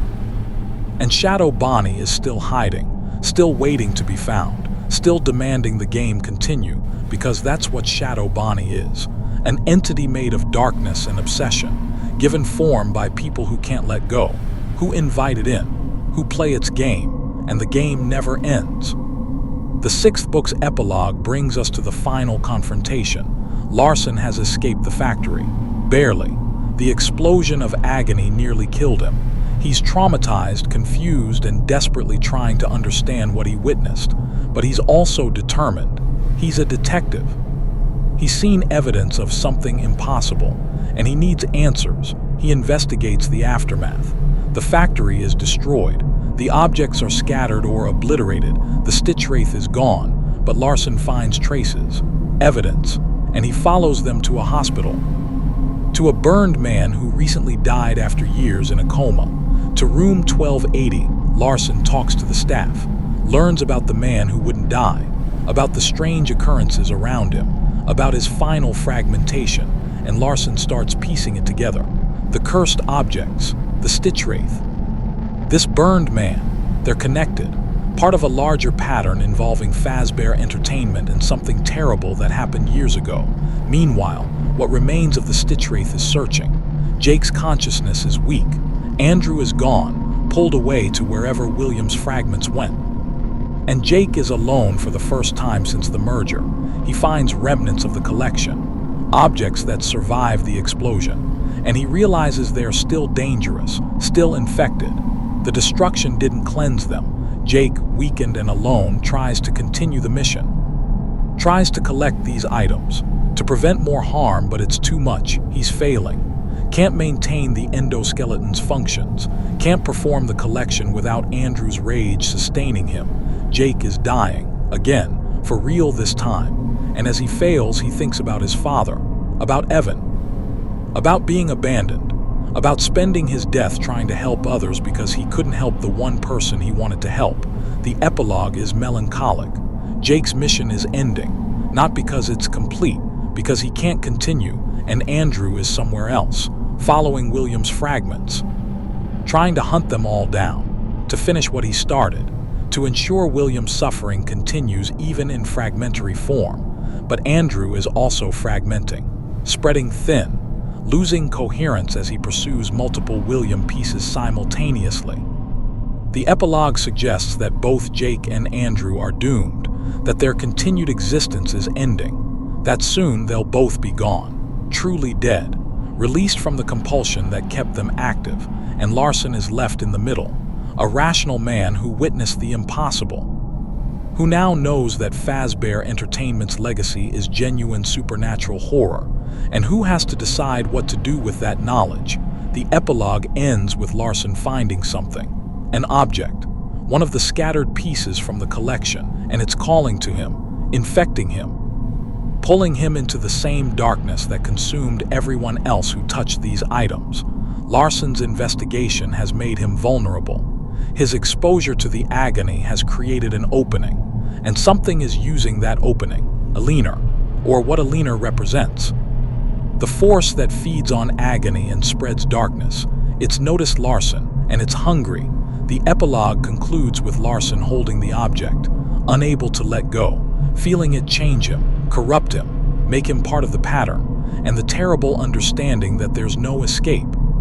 That exposure to this world, whether you're a dead child seeking justice or a living detective seeking truth, transforms you, makes you part of the horror you're trying to fight. The Stitchwraith story ends not with resolution but with dissolution. Jake fading, Andrew fragmenting, Larson being corrupted, and Alina victorious, or at least persistent, still out there, still feeding, still waiting for the next desperate soul to grant a terrible wish. The epilogues have shown us the hidden story beneath the individual tales, the network of agony connecting everything. The way William's crimes created conditions for ongoing horror, the futility of trying to clean up evil that's been made viral, and the cost of fighting that evil. Jake, Andrew, and Larson all paid. All were destroyed or transformed by their attempts to help. In the FNAF universe, good intentions aren't enough. Trying to help isn't enough. Even succeeding isn't enough, because the evil is too widespread, too persistent, too willing to corrupt anyone who gets close. The epilogues end with scattered pieces. William fragmented, Andrew fragmented. Jake fading, Larson corrupted, Alina persistent, nothing is resolved, the mission failed.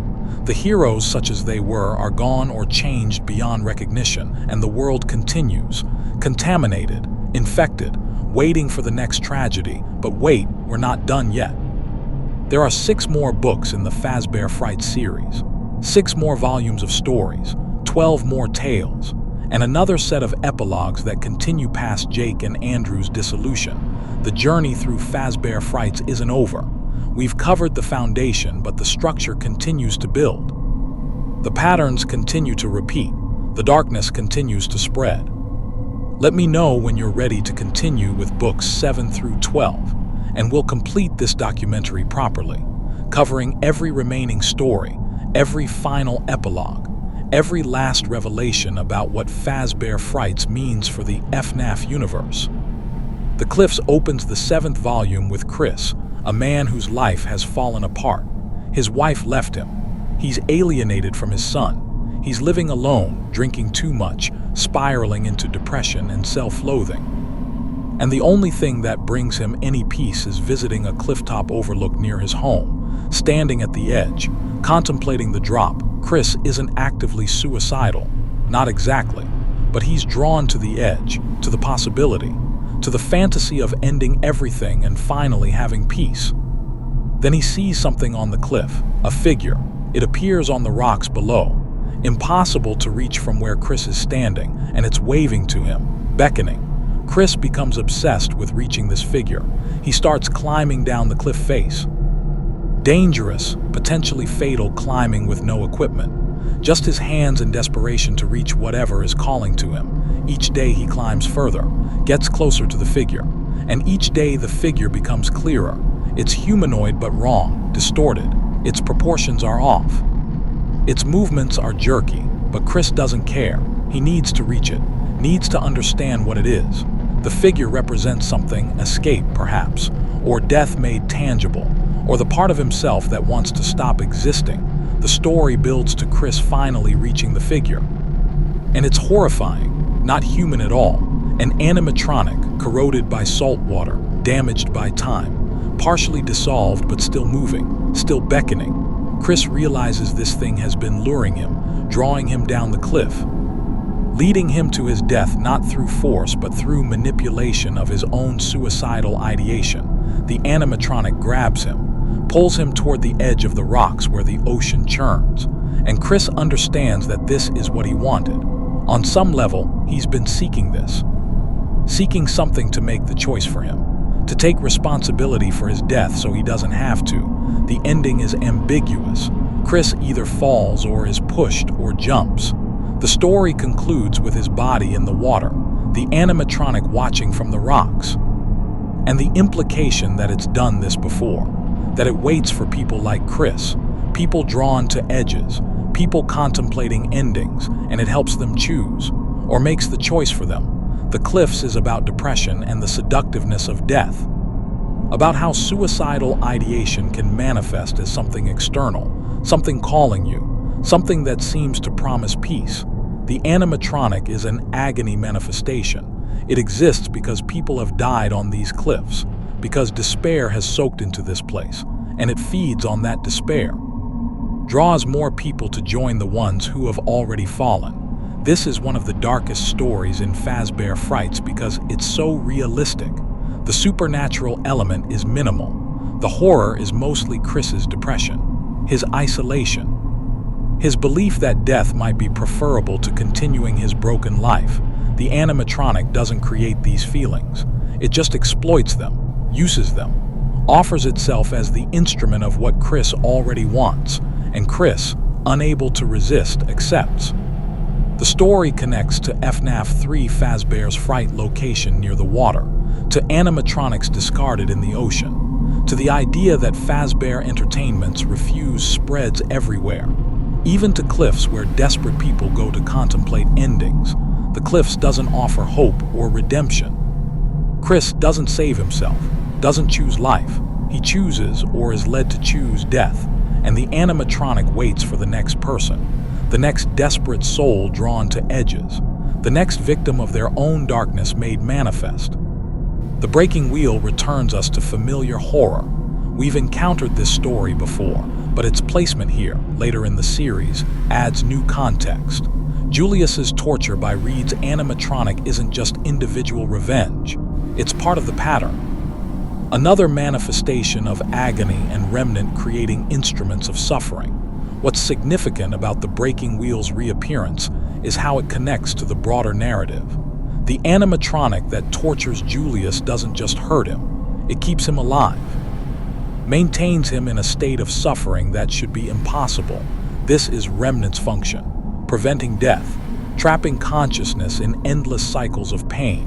It's what happened to William in the Springlock suit, what happened to the missing children in the animatronics, what happened to the man in room 1280. The breaking wheel demonstrates that this technology, this ability to keep people alive past the point of mercy, isn't unique to William's creations. It's reproducible. Reed built it, either knowingly or unknowingly. Created an animatronic that performs the same function as Remnant, eternal suffering. This suggests that the principles William discovered aren't secret, aren't his alone. Anyone with sufficient knowledge of animatronic engineering and access to the right components could create machines that trap souls, that prevent death, that turn existence into endless torment. The implications are terrifying.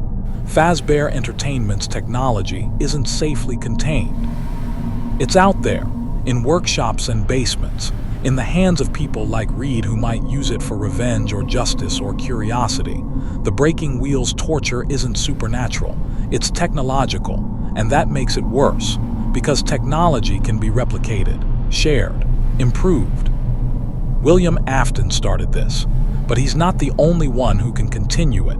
He told me everything, repeated from earlier in the series, takes on new meaning when read alongside the epilogues. The Freddy toy that won't stop talking, that reveals family secrets. That claims to be possessed by Chris's grandfather. We now understand this as a Remnant manifestation. The grandfather's consciousness didn't just happen to possess a toy, it was drawn there.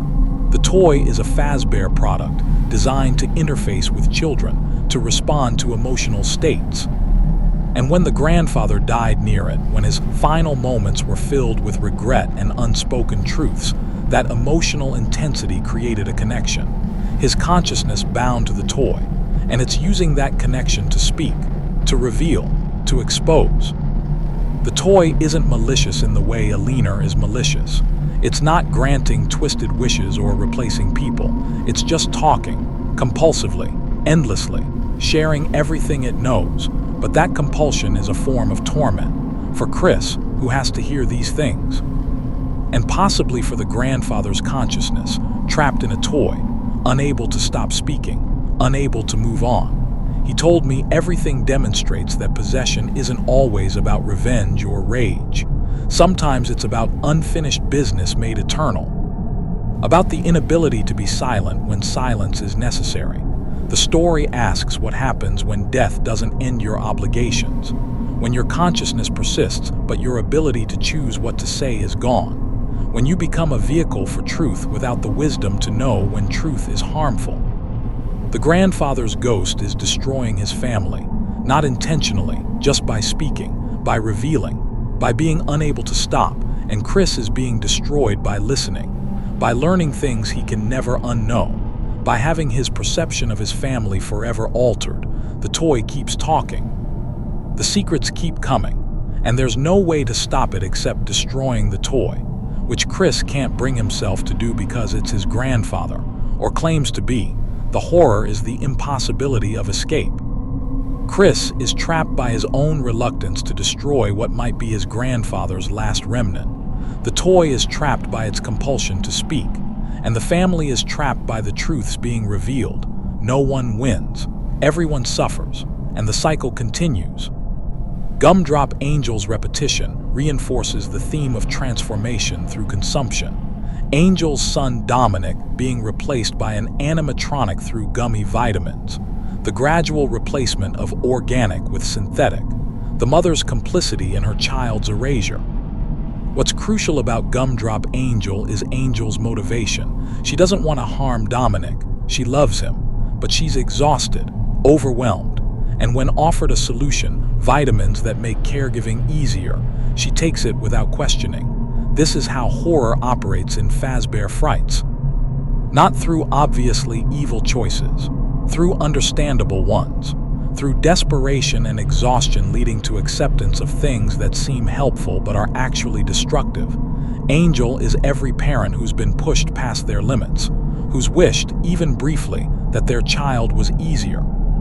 That caregiving wasn't so demanding, that they could have relief, and Fazbear Entertainment products exploit that wish, offer that relief, through transformation, through replacement, through gradually turning the difficult child into something that doesn't need care because it's not really a child anymore. The tragedy is that Angel realizes too late what's happening. By the time she understands that the vitamins are replacing Dominic, the process is too far advanced. She can't reverse it, can only watch as her son disappears and something else takes his place. Gumdrop Angel is a horror story about the guilt of parental exhaustion, about the terrible thoughts that occur when you're pushed beyond endurance, about how those thoughts, when given form by malicious forces, can manifest as reality. Angel didn't consciously want to replace Dominic, but she wanted caregiving to be easier, and something interpreted that desire literally, made caregiving easier by removing the actual child. The story ends with Angel holding something that looks like her son but isn't, a perfect patient, an ideal child, everything she thought she wanted, and she's never been more miserable. Sergio's lucky day explores the corruption that comes from seeking shortcuts. Sergio's finger, his lucky charm, gives him success but costs him his humanity. Each wish granted, each piece of luck provided, extracts payment he doesn't initially recognize. The finger is teaching Sergio that luck isn't free. That success achieved through supernatural means requires supernatural payment, and that payment is himself, his conscience, his empathy, his essential goodness. By the end, Sergio has everything he wanted in material terms: success, money, status, but he's hollow. The person who achieved these things isn't really Sergio anymore. It's what Sergio became when he let the finger corrupt him. The finger represents the temptation to cheat, to find easy paths to success, to use any tool, no matter how suspicious, if it provides advantage. And Fazbear Frights consistently punishes this temptation. Characters who seek shortcuts, Sarah wanting instant beauty, Sergio wanting instant luck, get what they want but lose themselves in the process. The finger is a remnant object. It came from someone, possibly a Fazbear Entertainment employee, possibly a victim, and it's charged with desire and desperation, and the kind of agony that comes from wanting things too badly. Sergio's mistake isn't finding the finger, it's keeping it, using it, becoming dependent on it even when he recognizes it's changing him. The story ends with Sergio trapped in his dependency, unable to give up the finger because doing so would mean losing everything it gave him, unable to keep it without losing more of himself every day. It's a hell of his own making, a trap he walked into willingly. And there's no escape, because escape would require sacrifice he's not willing to make. Together Forever introduces Jessica and Brittany, best friends whose relationship has become toxic. Jessica is obsessive about their friendship, can't tolerate Brittany having other friends, becomes jealous and controlling. Brittany wants space, wants to develop other relationships, wants to be her own person, but Jessica won't allow it. Every attempt Brittany makes to establish independence is met with manipulation and guilt. Then Jessica discovers a way to ensure they stay together forever. A Fazbear Entertainment product, 2 necklaces shaped like halves of a heart. When worn together, they bind the wearers, create an unbreakable connection. Jessica convinces Brittany to wear the necklaces, tells her it's a symbol of their friendship, and the moment both necklaces are on, the binding activates. Brittany and Jessica become connected. Literally, they can't be separated by more than a few feet. If they try, pain overwhelms them. Intense, debilitating pain that forces them back together. Brittany is horrified. She's trapped, bound to Jessica permanently, unable to go anywhere alone, unable to have privacy, unable to escape. Jessica is delighted. She has what she wanted. Brittany can't leave her now, can't choose other friends. They're together forever. Exactly as Jessica always wanted. The story follows Brittany's attempts to break the connection. She tries everything. Removing the necklaces doesn't work. They're fused to their skin. Destroying them doesn't work. They're indestructible. Even trying to physically separate by force fails. The pain is too great. Brittany is trapped in a friendship that's become a prison. And Jessica, the jailer, doesn't see anything wrong. Believes this is love. Believes this is how friendship should be. The ending is claustrophobic horror. Brittany and Jessica will be connected forever. Brittany hating every moment. Jessica oblivious to or uncaring about Brittany's suffering. Two people bound together, one against her will, for the rest of their lives. Together Forever is about toxic relationships and the horror of being unable to escape them. About people who mistake control for love, who can't tolerate their friends or partners having independence. The necklaces are Fazbear technology, designed to bind, to connect, to make separation impossible. Whether this was their intended function or a corruption of something meant to be harmless, the story doesn't specify, but the result is the same. A product that traps people in relationships they can't escape, that turns friendship into imprisonment. That gives controlling people the ultimate tool, unbreakable bonds. Brittany's fate is being chained to someone who loves her in a way that's indistinguishable from hate.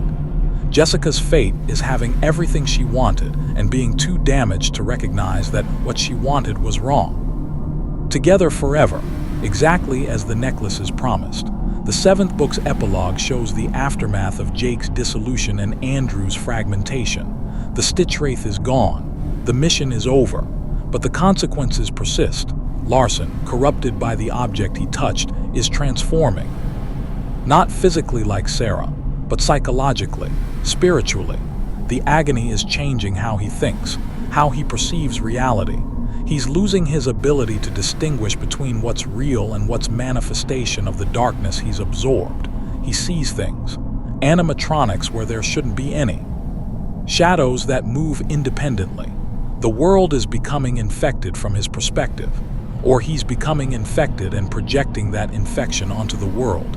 Larson tries to resist, tries to maintain his rationality, but it's failing. The object he touched, the remnant or agony or whatever it contains, is rewriting him from the inside, and he's not alone. Others who have encountered the scattered objects are experiencing similar transformations.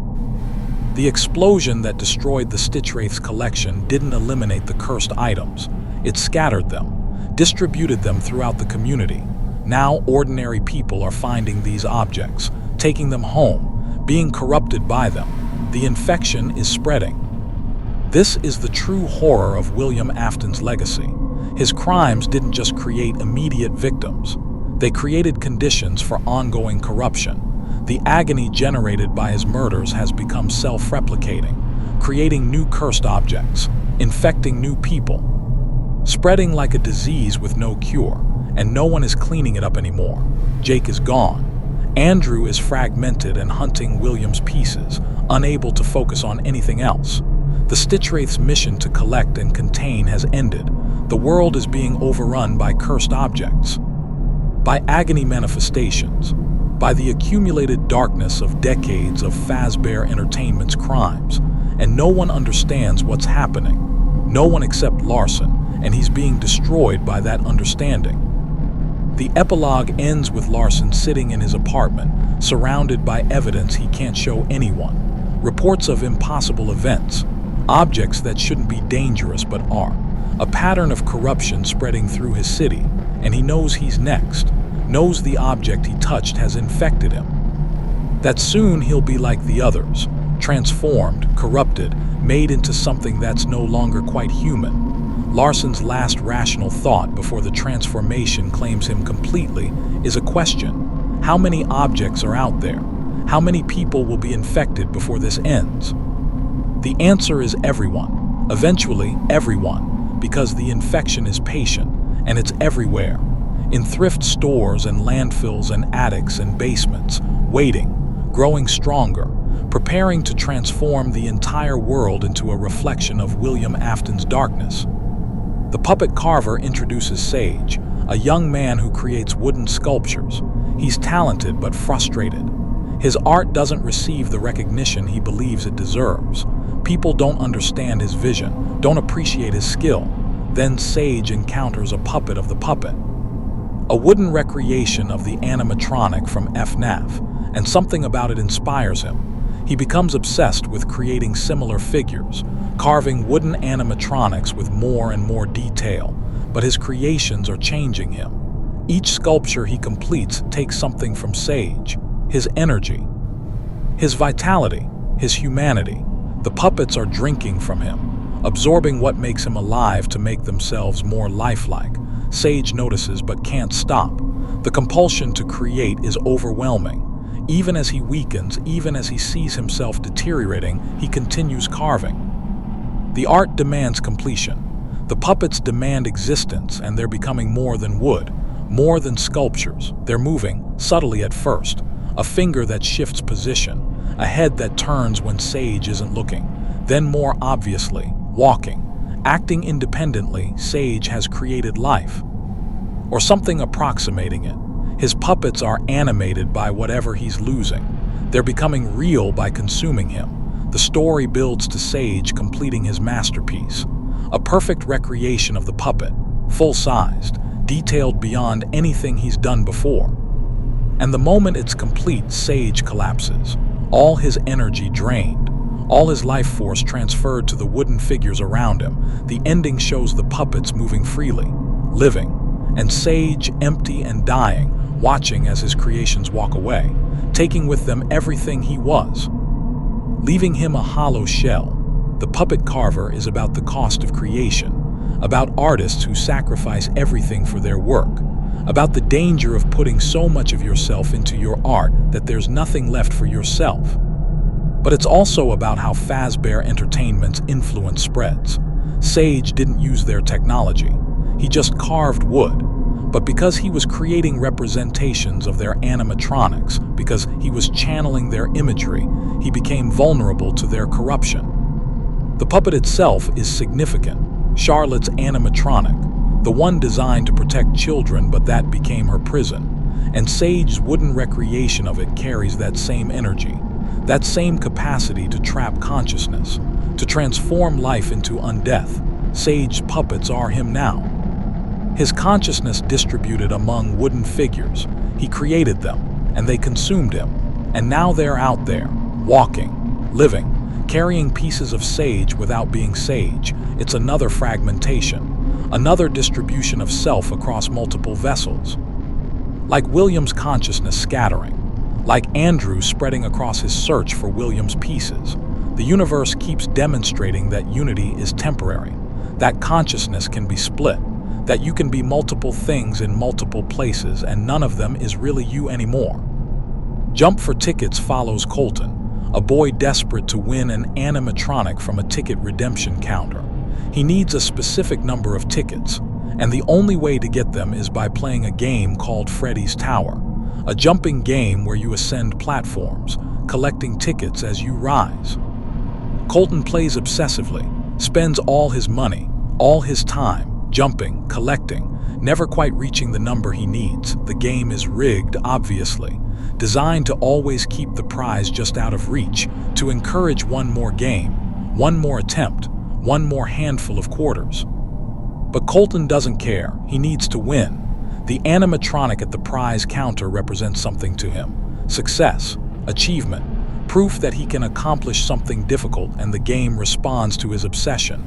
Freddy's Tower becomes more than a video game. It becomes real.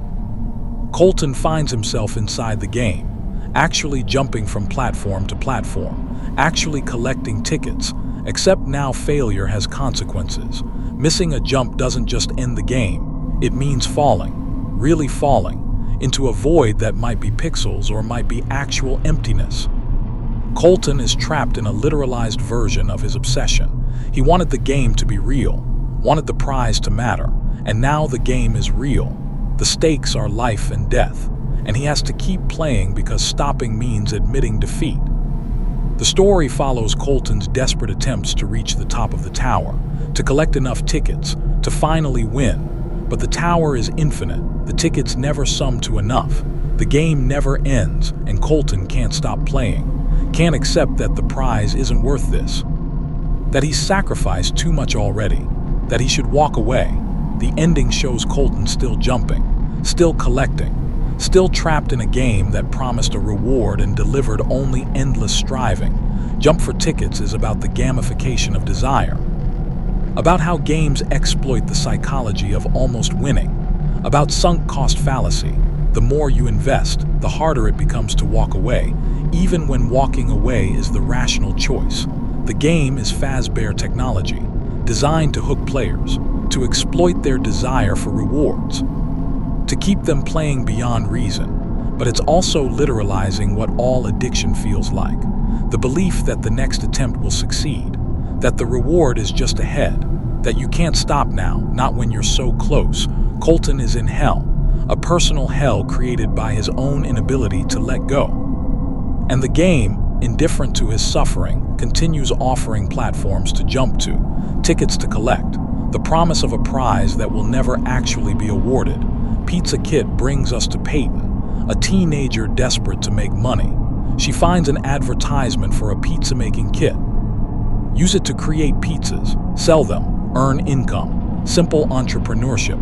The kit arrives. It's a Fazbear Entertainment product. Contains everything needed to make pizzas. Dough, sauce, toppings, and instructions. Very specific instructions that must be followed exactly. Peyton makes her first pizza. It's perfect. Better than anything she's tasted. She sells it easily, makes money. Success, so she makes more. Follows the instructions precisely. Creates pizza after pizza. Each one perfect. Each one selling immediately. Each one making money. But the instructions are changing her. The repetitive process, the exact measurements, the specific order of operations. It's becoming compulsive. Peyton can't deviate, can't make pizzas any other way, can't stop making them at all, and the pizzas are changing too. The ingredients aren't quite right anymore. The meat smells wrong. The sauce has an off color, but people keep buying them, keep eating them, keep coming back for more. Peyton realizes the kit is cursed. The pizzas are infected with something, and everyone who eats them is being transformed. Subtly, they're becoming obsessed with the pizzas, needing them, unable to eat anything else. Peyton is creating an epidemic, a pizza-based addiction that's spreading through her community, and she can't stop making them because the kit won't let her stop. The compulsion is too strong. The ending is horrifying. Peyton is still making pizzas. Her customers are still eating them, and everyone involved is trapped in a cycle of creation and consumption that's transforming them into something wrong. Pizza Kit is about how consumption becomes addiction, about products designed to create dependency, about the horror of being unable to stop doing something harmful even when you recognize the harm. The pizzas are Fazbear Entertainment's product. They're designed to hook people, to create obsession, to transform consumers into addicts who can't function without the product, and Peyton is complicit. She started this wanting money. Now she's the dealer for an addiction she can't stop feeding. The kit controls her. The customers control her. She's trapped between them, making pizzas forever. This parallels the actual Fazbear Entertainment restaurants, places that served food alongside animatronic entertainment, places where children consumed both literally and figuratively, where products, food, shows, merchandise were designed to create return customers. But taken to its dark extreme, that design becomes infection. The food doesn't just taste good, it changes you, makes you need it, transforms you into a consumer who can't consume anything else. Pizza Kit ends with Peyton in her kitchen, making pizza number 1,000, number 10,000. Forever, the kit providing infinite ingredients, the customers providing infinite demand, and Peyton trapped between, unable to stop feeding the machine she's become part of. Friendly Face introduces Edward, a man obsessed with his appearance. He's aging, balding. His face shows wrinkles. He hates what he sees in the mirror, so Edward purchases a Fazbear Entertainment product designed to help, a mask. It's supposed to be a treatment. Wear it overnight. The mask will tighten skin, reduce wrinkles, restore youthful appearance. Edward uses it religiously, and it works. His face does look better, younger, more vital, but the mask is fusing with his skin, becoming permanent, and it's not his face underneath anymore.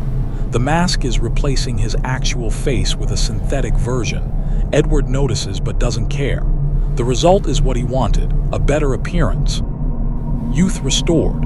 The method doesn't matter until he can't remove the mask at all, until he realizes that his face is gone. The mask is his face now, and it's not stopping there. It's spreading down his neck, across his shoulders, replacing his entire body with a synthetic shell. Edward is being transformed into an animatronic, from the outside in, his skin becoming plastic, his features becoming fixed, his humanity disappearing beneath a mask that was supposed to enhance but is actually replacing. The story follows Edward's horror as he realizes he's becoming something that looks human but isn't, that can smile but can't feel, that has the appearance of life but not the reality. The ending shows Edward complete, fully transformed, a perfect-looking animatronic in human form. Unable to age now because he's not alive. Unable to show genuine emotion because his face is a mask. He got what he wanted, eternal youth, perfect appearance, and it cost him his humanity. Friendly face is vanity horror, about the obsession with appearance leading to loss of self. About choosing surface over substance and discovering the choice is irreversible. The mask is another Fazbear product that grants wishes in the worst way. Edward wanted to look younger. The mask made him look younger by replacing him with something that can't age because it was never alive. It's the same pattern as to be beautiful and gumdrop angel. Transformation through consumption or application. Gradual replacement of human with synthetic. The victim complicit because they want the result, not understanding the cost. Edward's fate is being perfect on the outside and empty on the inside, looking exactly how he wants while being unable to experience any satisfaction from that appearance, because the part of him that could feel satisfaction is gone. He's a walking advertisement for Fazbear Entertainment's products, a demonstration of what they can do, perfect, inhuman. Hollow, C. Bonnies introduces Rory and his parents moving to a coastal town. Rory is obsessed with a product advertised in old magazines, C. Bonnies, supposed aquatic pets, Fazbear Entertainment merchandise. The advertisement promises that sea bonnies are easy to care for. Just add water, watch them grow. They'll become your friends, your companions. Something wonderful, Rory orders them. The package arrives with a tank and a packet of eggs. The instructions are simple. Add eggs to water. Wait. The sea bonnies will hatch and grow. Rory follows the instructions. Nothing happens at first. Then tiny creatures appear. They're cute, small, harmless, but they grow rapidly. Larger than the advertisement suggested. Larger than should be possible in the tank. And they're not cute anymore. They're grotesque, hybrid creatures, part aquatic, part something else, part animatronic. The sea bonnies develop features that shouldn't exist. Mechanical components visible through translucent skin, eyes that glow, movements that are too intelligent for simple pets, and they're hungry. Not for fish food, for something else. Something Rory can't identify, but that makes them focus on him with disturbing intensity. The sea bonnies escape the tank, spread through the house, multiply, each one growing larger, more aggressive, more obviously wrong. Rory's parents don't see them, or see them as harmless pets. Only Rory recognizes the threat. Only he understands that these things are dangerous. The story escalates to the sea bonnies completely infesting the house. Walls, pipes, everywhere. They're in the water system, breeding, transforming the home into an environment suited to them rather than humans. The ending shows Rory's family adapting to the sea bonnies, accepting them, living with the infestation. While Rory knows the truth, these things are consuming their home, their lives, and eventually will consume them. Sea bonnies is invasion horror, about something small and harmless growing into an uncontrollable threat, about being unable to stop an infestation once it begins. The sea bonnies are Fazbear products, marketed to children, designed to seem innocent. But they're infected with the same corruption as all Fazbear technology. They grow wrong, become wrong, transform from pets into predators, and they can't be removed, can't be killed, can only be lived with, accommodated, accepted. Rory's fate is sharing his home with creatures that are slowly taking over, watching his parents adapt to the infestation rather than fight it, knowing that eventually the sea bonnies will spread beyond the house, into the town, into the ocean, and there's nothing he can do. Because no one else sees the problem, no one else recognizes the threat, the sea bonnies keep growing, keep spreading, keep transforming their environment, and Rory keeps watching, helpless, trapped in a home that's no longer his. The 8th book's epilogue reveals what happened to Alina, the entity that's been part of every story, the force that grants wishes and feeds on agony. Alina isn't destroyed, can't be destroyed. She's not a physical thing that can be killed. She's a concept, a manifestation of desire meeting darkness. As long as people want things desperately enough to make deals, Alina exists, but she's weakened. The Stitchwraith's collection disrupted her. The explosion scattered her manifestations. She's less focused now, less powerful, but she's adapting, learning, evolving. Alina is appearing in new forms, not just as the doll, as anything, any object that can serve as a vector for wish granting. Masks, necklaces, games, food products, anything Fazbear Entertainment made or touched. She's distributed herself across Fazbear's entire product line, making herself unkillable because she's everywhere, in every object, waiting for someone to want something badly enough. The epilogue shows multiple people encountering Alina in different forms.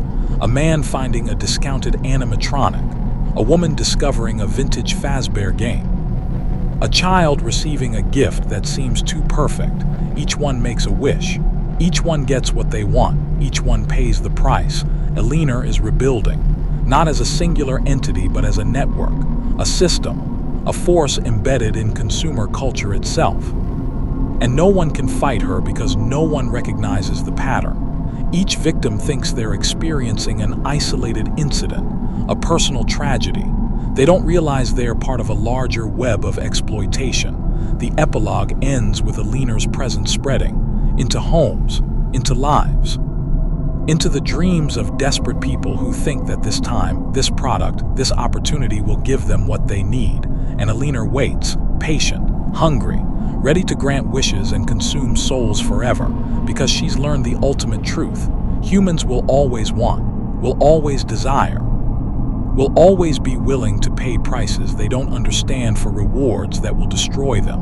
Alina is eternal, not because she's immortal, because desire is immortal. And as long as desire exists, Alina has power. The Stitchwraith tried to stop this. Jake and Andrew tried to collect the infected objects and prevent more tragedies. They failed. The objects are too numerous, the desire too widespread, the corruption too deeply embedded in Fazbear Entertainment's legacy. And now that legacy is spreading unchecked, infecting the world, transforming it into a reflection of William Afton's darkness, one wish at a time. Fazbear Frights ends not with resolution but with continuation. The final books, 9 through 12, continue the pattern established. More stories of people encountering Fazbear products, more wishes granted and twisted, more transformations, more cursed objects, more agony. The stories become variations on established themes rather than new revelations. Each one demonstrates the same core truth. Fazbear Entertainment's legacy is corruption. Everything they made is dangerous. Everything they touch spreads darkness, and the darkness spreads forever, because the products are everywhere. In thrift stores and collectors' hands and landfills and attics, waiting to be found, waiting to grant wishes, waiting to transform desire into nightmare. The series concludes without solving anything. The Stitchwraith story ends with Jake dissolved and Andrew fragmented, Larson, The detective who tried to understand is corrupted. Alina persists in distributed form, and the world continues.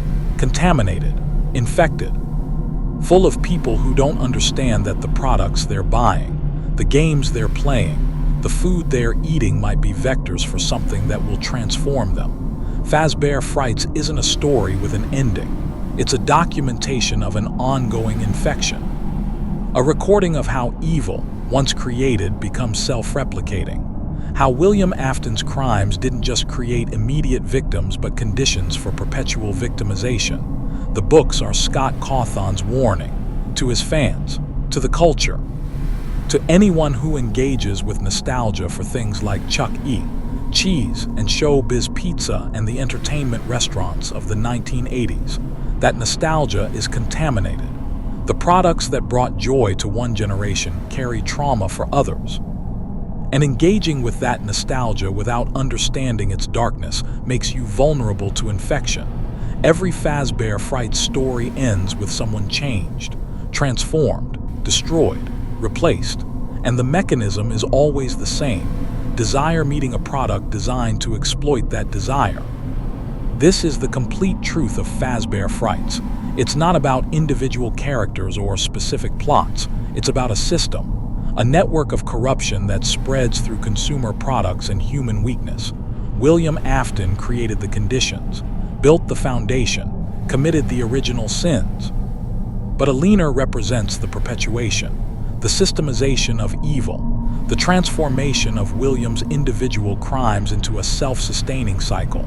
And that cycle continues, in the stories, in the epilogues, in the world Fazbear Entertainment created and abandoned. The books end. The stories conclude, the epilogues finish, but the infection spreads forever, because that's what agony does, what remnant does, what evil made reproducible does. It finds new hosts, new victims, new objects to inhabit, new wishes to corrupt, and it never ever stops. So what does Fazbear Frights mean for the Five Nights at Freddy's universe? What do these 36 stories actually contribute to our understanding? They establish rules, how remnant works, how agony manifests, how consciousness can persist beyond death and bind to objects, how that binding creates possessed animatronics and cursed items. They explain consequences. What happened to William after Pizzeria Simulator? How his consciousness fragmented. How Andrew's revenge inadvertently made things worse. How William's evil became distributed and unkillable. They expand scope. FNAF was about one restaurant chain's dark history. Fazbear Frights shows that history's ongoing impact, how the products spread, how the corruption persists, how the legacy infects everything it touches. They complicate morality. Jake and Andrew are dead children trying to help, but their actions have terrible consequences. Larson is a good detective seeking truth, but that truth destroys him. Every attempt to fight the darkness fails or makes things worse, and they warn us. That nostalgia is dangerous. That consumer products can be vectors for harm. That desire makes us vulnerable. That wishing for things without understanding costs leads to transformation we never wanted. Fazbear Frights changed FNAF from a story about specific events to a story about ongoing conditions. From here's what William Afton did to here's how William Afton's actions created a world where evil is self-replicating. The books are controversial because they are dark, relentlessly dark. They offer little hope. Few characters survive, fewer succeed, but that darkness is the point. Scott Cawthon is showing us that some sins create conditions that can't be fixed, that some damage persists forever, that William Afton's crimes weren't just historical events but ongoing catastrophes. And he's warning that engagement with darkness, even fictional darkness, even horror entertainment, creates connections, opens doors, makes you vulnerable to whatever waits in that darkness. Fazbear Frights is Scott interrogating his own creation, asking what it means that millions of people engage with this universe of child murder and possessed animatronics, asking whether that engagement is harmless or whether it creates something real. The answer the books provide is unsettling. Engagement matters, attention matters, desire matters. And all of it can be exploited by forces that don't care about your intentions. Every person who reads these stories, every player who engages with the games, every fan who creates content about FNAF, all of them are, in some small way, feeding the thing Scott created, giving it attention, power, reality, and that thing is hungry, always waiting for the next person who wants something badly enough to ignore the warnings, the next person willing to make a deal without reading the fine print, the next person who thinks they're special, that the rules don't apply to them, that they'll be different and Alina will grant their wish, and they'll join the others, transformed, consumed, replaced, forever part of Fazbear Entertainment's legacy, forever proof that some doors once opened can never be closed, forever part of the story that never ends. Because in the FNAF universe, stories don't end, they just spread, like agony, like remnant, like darkness looking for new hosts, and we're all potential hosts, everyone who engages, everyone who desires, everyone who wishes for something without understanding what that wish costs. Fazbear Frights is Scott Cawthon's warning, and like all the warnings in these stories, it will probably be ignored until it's too late, until the wish is granted, until the transformation begins. And by then, there's no going back. There never is. Welcome to Fazbear Entertainment, where wishes come true and nightmares never end.